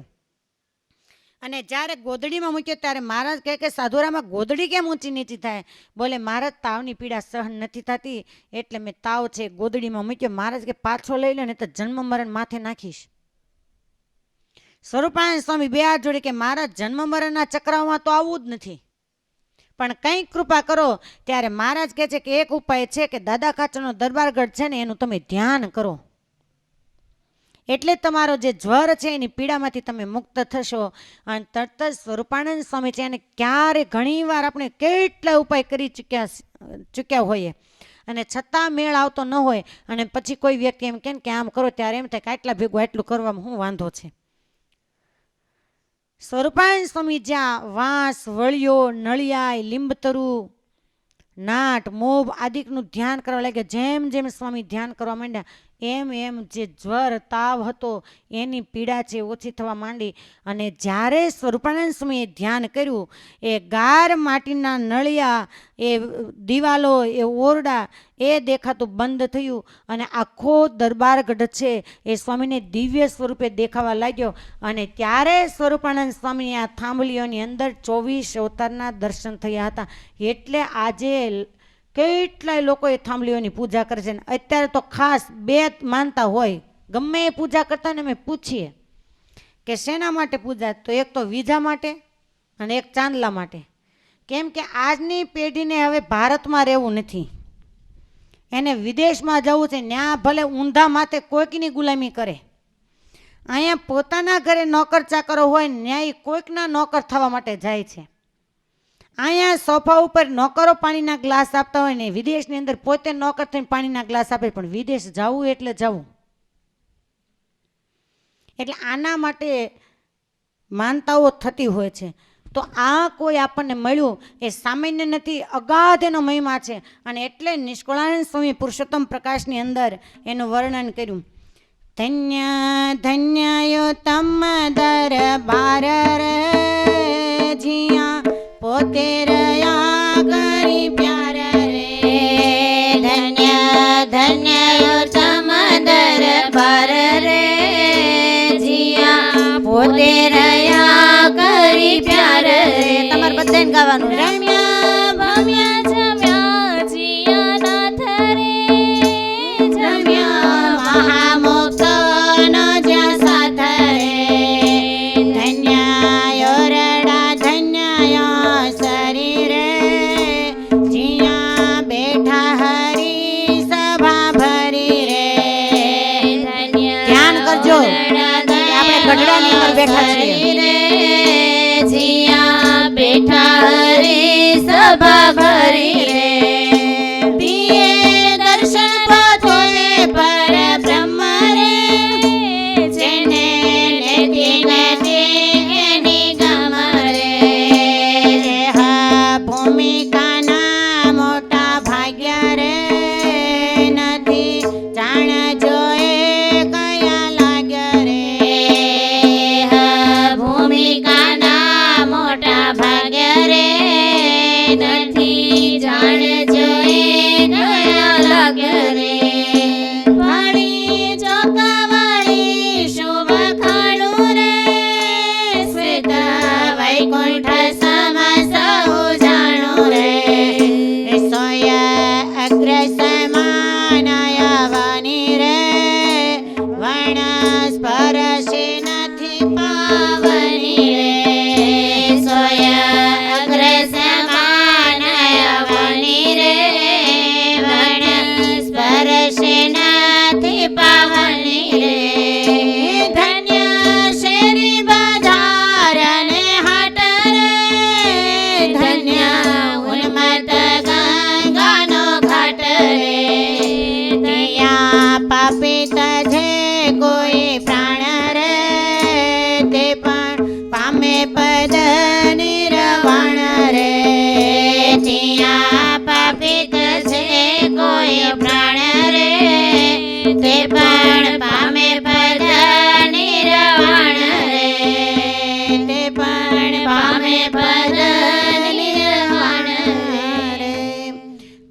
પાપીમાં પાપી જીવાત્મા હોય અને કોઈ પ્રેમથી દાદા ખાચરના દરબારગઢનું દર્શન કરે, અથવા તો કીડીથી માંડી અને કોઈ જીવજંતુ છે એનો પણ જો ત્યાં દેહ ત્યાગ થાય તો એ પરમાત્માના ધામનો અધિકારી બને છે, આવું શાસ્ત્રનું કહેવું છે.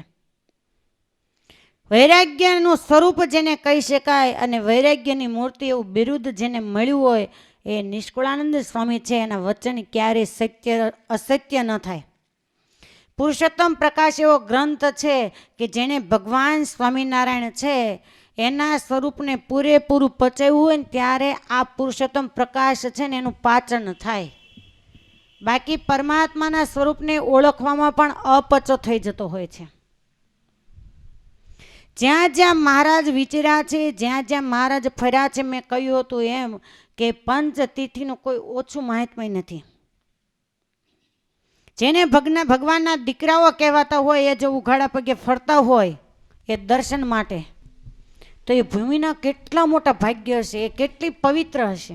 ધન્ય ધન્ય ધરણી ઉત્તમના દરબારની વાત નવ જાય કહે.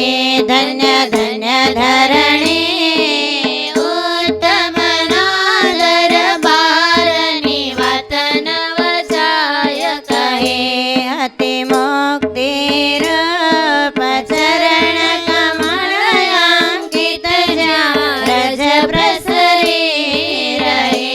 અતિ મુક્તિ રૂપ ચરણ કમળ અંકિત જ્યાં રજ પ્રસરી રહે. ધન્ય ધન્ય અતિ પાવન અવસરિયો. ધન્ય ધન્ય અતિ પાવન અવસરિયો. નિત્ય રાગ રંગ કથા રસ ભર્યો. નિત્ય રાગ રંગ કથા રસ ભર્યો. વાલે ગોલોક બ્રહ્મ મૂલ તુલ્ય કર્યો. ધન્ય ગોલોક બ્રહ્મ મૂલ તુલ્ય કર્યો. ધન્ય ધન્ય ધરણી ઉત્તમના દરબારની વાત નવ જાય કહી. અતિ મુક્તિ રૂપ ચરણ કમળ અંકિત જ્યાં રજ પ્રસરી રહે. ચરણ કમળ અંકિત જ્યાં રજ પ્રસરી રહે. મેં તમને શિવવાડીની કાલ વાત કરી હતી કે શિવવાડીના કોણે દર્શન કર્યા છે. જ્યાં મહારાજના પધરાવેલા શિવજીનું સ્થાપન છે, મહારાજે પૂજા કરેલી છે અને પ્રસાદીનો બહુ મોટો કૂવો છે. મહારાજ ક્યારેક ક્યારેક એવી રમૂજ કરતા કે ક્ષત્રિય ભક્તો છે એની સાથે ઘોડા પર સવાર થઈ અને મહારાજ રમત રમવા માટે, ઘોડાની હરીફાઈ કરવા માટે એ હરિપરના રસ્તે આવેલી નાળિયેરી ધાર શિવવાડી એ રસ્તે જતા. એકવાર મહારાજ સુરાખાચર, સમલાખાચર આદિ ક્ષત્રિય ભક્તોને કહે છે કે કાયમ આપણે ઘોડાની હરીફાઈ કરીએ અને એમ વિચારે કે કોનો ઘોડો આ નાળિયેરી ધાર છે એ ચડી જાય. અને એક મહારાજની માણકી જ કાફી હતી. આજે મહારાજ કહે છે કે આજે કોનો ઘોડો છલાંગ મારી અને આ કૂવાને ઠેકી જાય. આ તો કેટલું જોખમ ભર્યું કામ. આજે તમે જો તો બહુ મોટો કૂવો છે. હા, એ વખતે મહારાજની માણકી ઘોડી છે એ છલાંગ મારી અને આખા કૂવાને ટપી ગયેલી. એકવાર મારે લીમતરુ નીચે બિરાજમાન એ વખતે પ્રાગજી પુરાણી છે કથા વાર્તા કરે અને મહારાજને કથા સંભળાવનાર જો કોઈ હોય તો પ્રાગજી પુરાણી. પ્રાગજી પુરાણી કયા ગામના હતા? ઉગામેડીના? તમે કયા ગામના છો એ ખબર છે ને?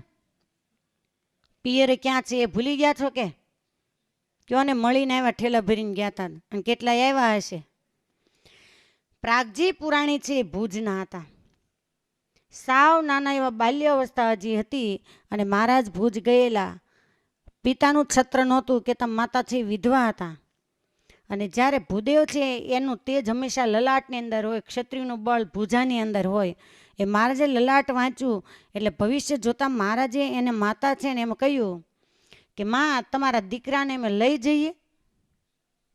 જેણે પરમાત્માનું સ્વરૂપ ઓળખ્યું છે એટલે તરત જ પ્રાગજી પુરાણીના માતાએ બે હાથ જોડીને એમ કીધું કે મહારાજ, મારા દીકરાના એવા મોટા ક્યાંથી ભાગ્ય હોય કે તમે માંગણી કરો ને હું ના પાડું. મહારાજે આવો જવાબ જોયો એટલે મહારાજને એમ થયું કે આ ડોશીમાની પરીક્ષા લીધા જેવું તો ખરું.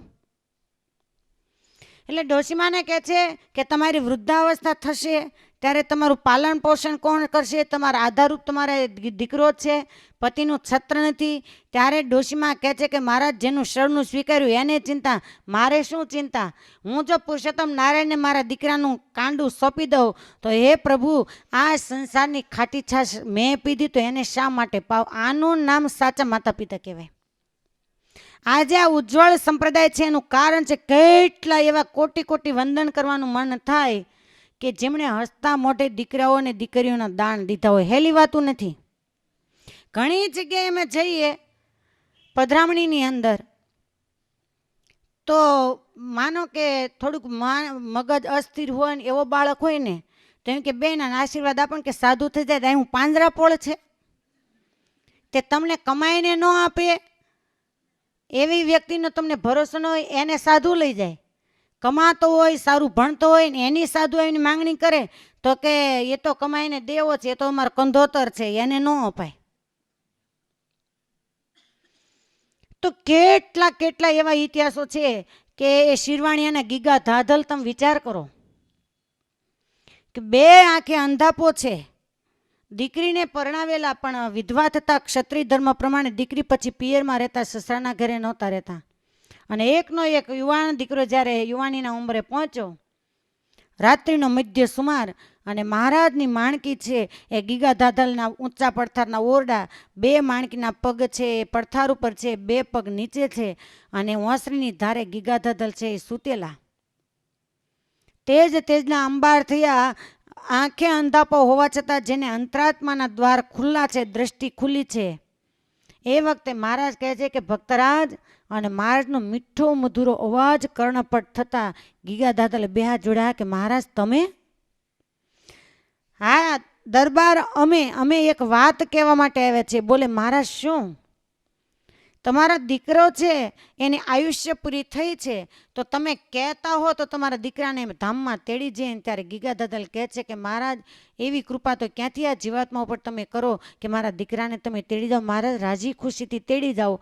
આપણે હોય ને તો એમ કહે કે મહારાજ એની યુવાની છે, હું પરવશ છું, મને લઈ જાઓ. પણ એ ભક્તના મોઢામાંથી એક શબ્દ ન નીકળ્યો કે મહારાજ, મારા દીકરાને તમે તેડી જાઓ તો મારી દીકરી તો બહાર કમાવા નહીં જાય, અમારું ભરણ પોષણ કોણ કરશે? અને પરીક્ષા હંમેશા સોનાની થાય. તાવડા ઉપર સોનાને સોળવલનું બનાવવા માટે ચડાવવું પડે, લોખંડને નહીં.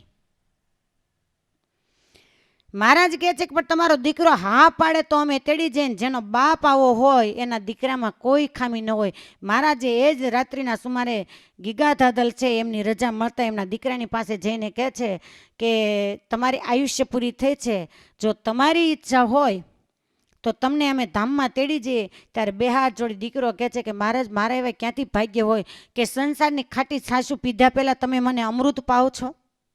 સુખેથી મહારાજ મને તેડી જાઓ. મહારાજ બોલે પણ તું વિચાર તો કર કે તારા બાપને આધારરૂપ તું એક જ છે, તારી બહેનનું શું, તારા પિતાનું શું? અને રાજી ખુશીથી તું કહેતો તો જ તને લઈ જાઉં, નહીતર તને આયુષ્ય આપું.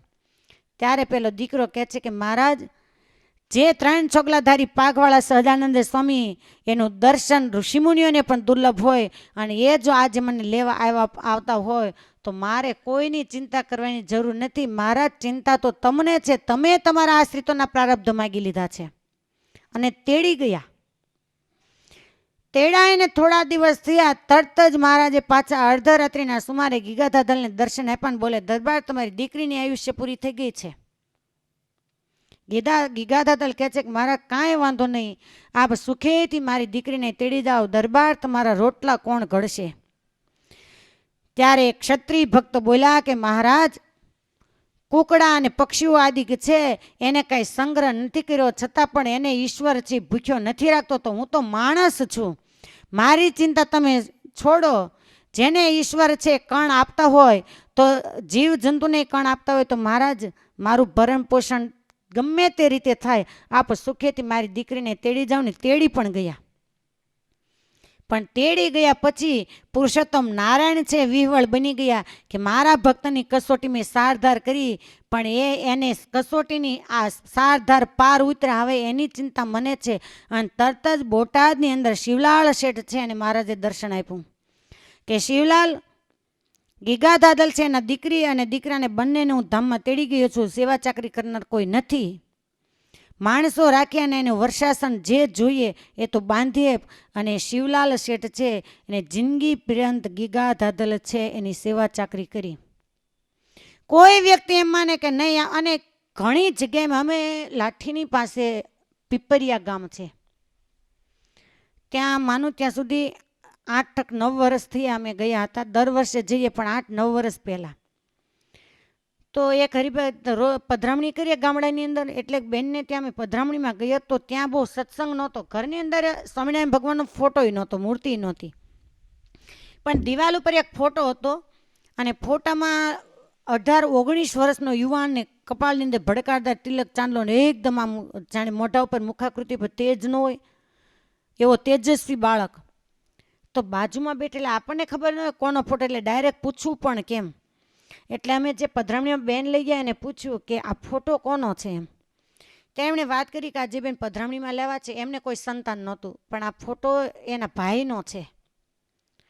તો નાનપણની અંદર આવી રીતે ધામમાં જતા રહે, એટલે સહેજે અમે પૂછ્યું કે ધામમાં જતા રહે તો એને કઈ બીમાર હતા કે શું થયું. ત્યારે એ જે ભાઈ યુવાન છે એના બેન એમણે વાત કરી કે બેન બહુ રડ્યા પહેલાં તો, એ કે અમે 7 બહેનો છીએ, એને કંઈક પિયરનું ગામનું નામે દીધું પણ મને યાદ નથી.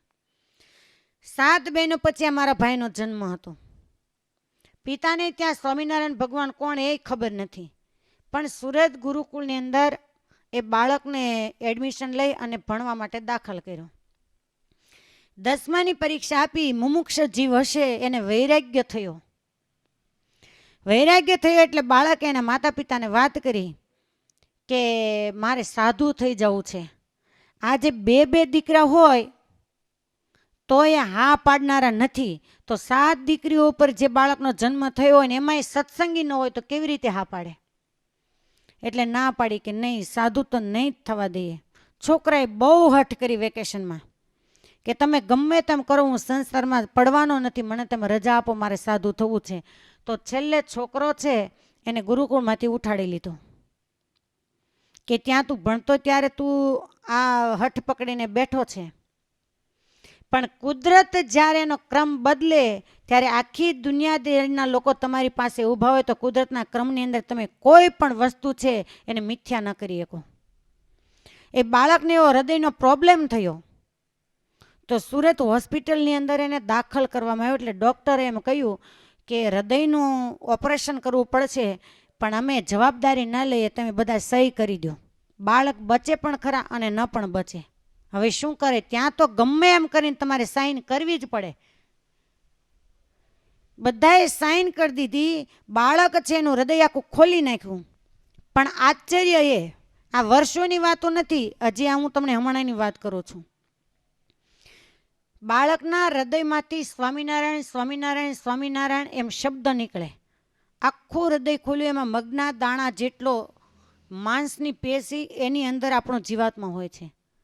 ડૉક્ટરને એમ થયું કે હવે આને મારું ઓપરેશન કરવું કેમ, આ કેવું આશ્ચર્ય. એટલે તરત જ ડૉક્ટર બહાર આવી અને એમ કહે છે કે ભાઈ મારે ઓપરેશન કેમ કરવું. આના હૃદય ખોલ્યા પછી મારી પાસે પહેલો પેશન્ટ એવો છે કે એના હૃદયમાંથી છાતીના ભાગમાંથી સ્વામિનારાયણ સ્વામિનારાયણ શબ્દ આવે છે. ડૉક્ટર સાંભળે, તમે વિચારો, આ મોટો સંપ્રદાયમાં પરચો નહીં તે બીજો કયો, આવા પરચા તો કેટલાય છે. ત્યારે એના મા બાપને એમ થયું કે હવે શું થાય. ડૉક્ટર કહે કે મારા હાથની વાત નથી, ઓપરેશનમાંથી તો ખબર નહીં કેમ થશે એ. ત્યારે પહેલાંને એમ થયું કે ગમે તેમ તોય એ જ્યાં ભણતો હતો એ સાધુ એના ગુરુ છે, તો ગુરુકુળમાંથી સંતોને બોલાવીએ. સુરત ગુરુકુળમાંથી સંતોને હોસ્પિટલ બોલાવવામાં આવ્યા. ડૉક્ટરે બધી વાત કરી અને ત્યારે સંતોએ પહેલાં ભાઈને એમ કીધું કે પટેલ, તમારા દીકરાએ જ્યારે સાધુ થવાની હઠ પકડી ત્યારે તમે રજા આપી હોત તો. પછી તો ખૂબ રડ્યા, પણ ભગવાને કંઈક ન્યારી રીત ગોઠવી છે, છોકરો ધામમાં જતો રહ્યો. અને પછી એ બેને અમારા મોઢે વાત કરી કે બેન અમે એટલા માથા પછાડીને રેડ્યા કે કદાચ જો અમે એને રજા આપી હોત તો એ સાધુ રૂપે તો અમે એને દર્શન કરીએ કે કુદરતે જ્યારે થપાટ મારી તો એનું મોઢું આજે અમે જોઈ નથી શકતા. અને પછી બધી જ એની દેહી ક્રિયા અગ્નિ સંસ્કાર બધું સંતો પાસે કરાવ્યું. એટલે જીવની એક માન્યતા હોય છે. અને જેણે જેણે દીકરાઓના દાન દઈ દીધા, દીકરીઓના દાન દઈ દીધા ની ખાટી ગયા. આજે દુનિયા એને વંદન કરે છે. અને સાચી જનેતા એ જ છે કે કાં તો એ સમાજને સુધારનાર કોઈ સુધારકને જન્મ આપે, કોઈ દાનવીરને જન્મ આપે, કોઈ શૂરવીરને જન્મ આપે કે જે સરહદ ઉપર લડવા માટે જઈને દેશનું રક્ષણ કરે. અને એનાથી વિશેષ એ કે એક સંતને જન્મ આપે, એક સૈનિકને, એક શૂરવીરને તમે જન્મ આપશો તો એ દેશનું રક્ષણ કરશે. પણ એક સાધુ છે ને જગતની અજ્ઞાન અવસ્થાની અંદર ડૂબેલા કેટલાય જીવાત્માઓને પરમાત્મા સુધી પહોંચાડશે. આનું નામ છે સાચા માતા પિતા, કે જે જીવાત્માને પરમાત્મા ઓળખાવે કે આ જગત છે અંધારિયો કૂવો છે, ખારો સમુદ્ર છે, આમાં પડશો નહીં. પરમાત્માની કૃપા થાય તો પરમાત્માનો રાહ પકડી લો. સંસારની અંદર કાંઈ નથી અને બધાય ખાડા ટેકરામાંથી પસાર થયેલા જ છો. કોણ કહે છે કે સંસારની અંદર સુખ છે? બિલકુલ નહીં. હાથ જોડીને વિનંતી છે કે ક્યારેય પણ કોઈ વ્યક્તિને ભગવાન ભજવા, ઘણા એવા આડકતરિયા પણ હોય કે રજા દેતા હોય એને એમ કે ત્યાં જવા ન દેવાય, ત્યાં શાંતિ નથી. તમે કઈ રીતે કહી શકો કે સંપ્રદાયની અંદર શાંતિ નથી? એક ઘરના માટીના ગોળાનું પાણી પીનારા તમે સાંજ પડે 100 વાર ઝઘડો છો. જેના લોહીની અંદર એક મા બાપનું લોહી હોય, એ બે ભાઈઓ સામાસામી કુવાડી આવી જાય તો એમ કેમ ક્યારે નથી વિચારતા કે સંસારમાં કાંઈ નથી? અને સંપ્રદાયની અંદર તો અલગ અલગ માટીનું પંચભૌતિક શરીર ધારનારાઓ ભેગા થાય, અલગ અલગ ગોળાના પાણી છે. કાંઈક થયું તો તમે બળવો કરો છો કે ન્યા કાંઈ નથી, સંસારમાં ભજન કરાય. કેટલાય ભજન કર્યું એ તો બતાવો. અને કેવું તમે કરી રહ્યા છો? અત્યારે સરસ મજાની કથા વાર્તા ચાલતી હોય અને તરત જ કોઈ આવીને એમ કે હાલો મહેમાન આવ્યા છે, ગમે એટલો રસ હોય ઊભું થઈને જવું પડે કે નહીં? પાડો હા. તો સંસારનો તમારો ક્રમ છે એ બધુંય સારું, અને ભગવાન પાસે જાવું તો ન્યા તમને બધું બાધકરૂપ બને છે. આ કયા ન્યાયાધીશનો, ન્યાયાલયનો, કાર્યાલયનો ન્યાય છે અમને ખબર નથી પડતી. અને જેમણે જેમણે સંત માર્ગે જતા જીવાત્માઓને અટકાવ્યા છે એના મા બાપને ક્યારેક તમે મળી લેજો કે એ મા બાપ કેટલા દુઃખી છે અને પાછા લાવનાર કેટલા દુઃખી થયા હોય છે. સાચું શરણું ભગવાન સ્વામિનારાયણનું છે. અને વ્યાસપીઠ ઉપરથી આજે હું કહું કે જે દિવસે અમે સંસારમાંથી સંસારને તિલાંજલિ આપી વિરક્ત થયા, એ દિવસે વૈરાગ્ય નહોતો ને, એટલો સાધુ દીક્ષા ગ્રહણ કર્યા પછી અમને વૈરાગ્ય થયું. એનું કારણ કે સંસારીના દુઃખ સાંભળીને કે ભગવાન તે 2 હાથ જોડીને પ્રાર્થના કરી, બહુ મોટી કૃપા કરી. અમને ખબર નથી કે અમારું પૂર્વનું સુકૃત કેટલું હશે, અને ત્યાં સંસારમાંથી અમને બહાર કાઢ્યા ને બહુ મોટી મહેરબાની છે. બાકી મરી જાત તોય અંત ન આવે. કોઈ આખી જિંદગી તૂટી જાવ તો કોઈ કદર કરનારું નથી. જેની હારે હથેવાળો થયો હોય એના 99 કામ તમે ઊભા પગે કરો ને એકમાં જો વિલંબ થાય તો સીધી બાફમાણી આવે કે કોઈ દી મારું ધાર્યું કર્યું નથી. તો કોણ કોનું છે? હથેવાળો કરીને જે લેવાય એ તમારા નથી, તો આ સંસારની અંદર કોઈ કોઈનું નથી. ક્યારે એકવાર એવી વૈરાગ્યની ફણકી આવે કે આના કરતાં તો આની અંદર ન પડ્યા હોત તો સારું હતું. અંધારિયો કૂવો અને એમાં પણ ઓચિંતાના પડ્યા હોય અને કોઈ વૃક્ષ વેલીની ડાળ મૂળિયા છે હાથમાં આવી જાય. ઉપર જુઓ તો આકાશ દેખાય, નીચે જુઓ તો બોખોલની અંદર પકુંબર સાપ મોટો ફેણ માંડીને બેઠો હોય. ચારે બાજુ મોત દેખાય, નીચે પડે તો પાણી છે, બાજુમાં ભેખડની અંદર પગ ભરાવે તો ત્યાં ફેણ માંડીને બેઠેલો સાપ છે, ઉપર આકાશ છે, અવાજ કરે તો કાઢનાર નથી. આનું નામ છે સંસાર. કાળ છે ફેણ માંડીને બેઠો છે, ખારા સમુદ્ર જો જંપલાવે તો ખારો સમુદ્ર છે, ઉપર આકાશ છે, સ્વાર્થની આ દુનિયા છે, કોઈ બારું કાઢનાર નથી. અને એમાંથી જ્યારે કોઈ અવાજ કરે અને કોઈ વટેમાર્ગુ નીકળીને બહાર કાઢે, એમાં કૂવામાં પડેલા જીવાત્મા છે ને બહાર કાઢનાર વટેમાર્ગુની જગ્યાએ સંત અને શાસ્ત્ર છે, અને હાથ પકડીને બહાર કાઢી અને પરમાત્મા સુધી પહોંચાડે તો જ જીવાત્મા છે બચી શકે છે. એટલે મહારાજને હંમેશા પ્રાર્થના કરી કે મહારાજ આ સંસાર છે એમાંથી અમારા મનને વિરક્તિ આપી અને તમારું શાશ્વત સુખ છે, તમારું સ્વરૂપ છે, એમાં દિન પ્રતિદિન બસ અમને ગાઢ પ્રીતિ થતી જાય. આટલી અમારા ઉપર કૃપા કરજો. અત્યારે પંચમ દિવસ છે, એને હરિનામ સંકીર્તન સાથે છત્રને વિરામ. સહજાનંદ સ્વામી મહારાજની જય.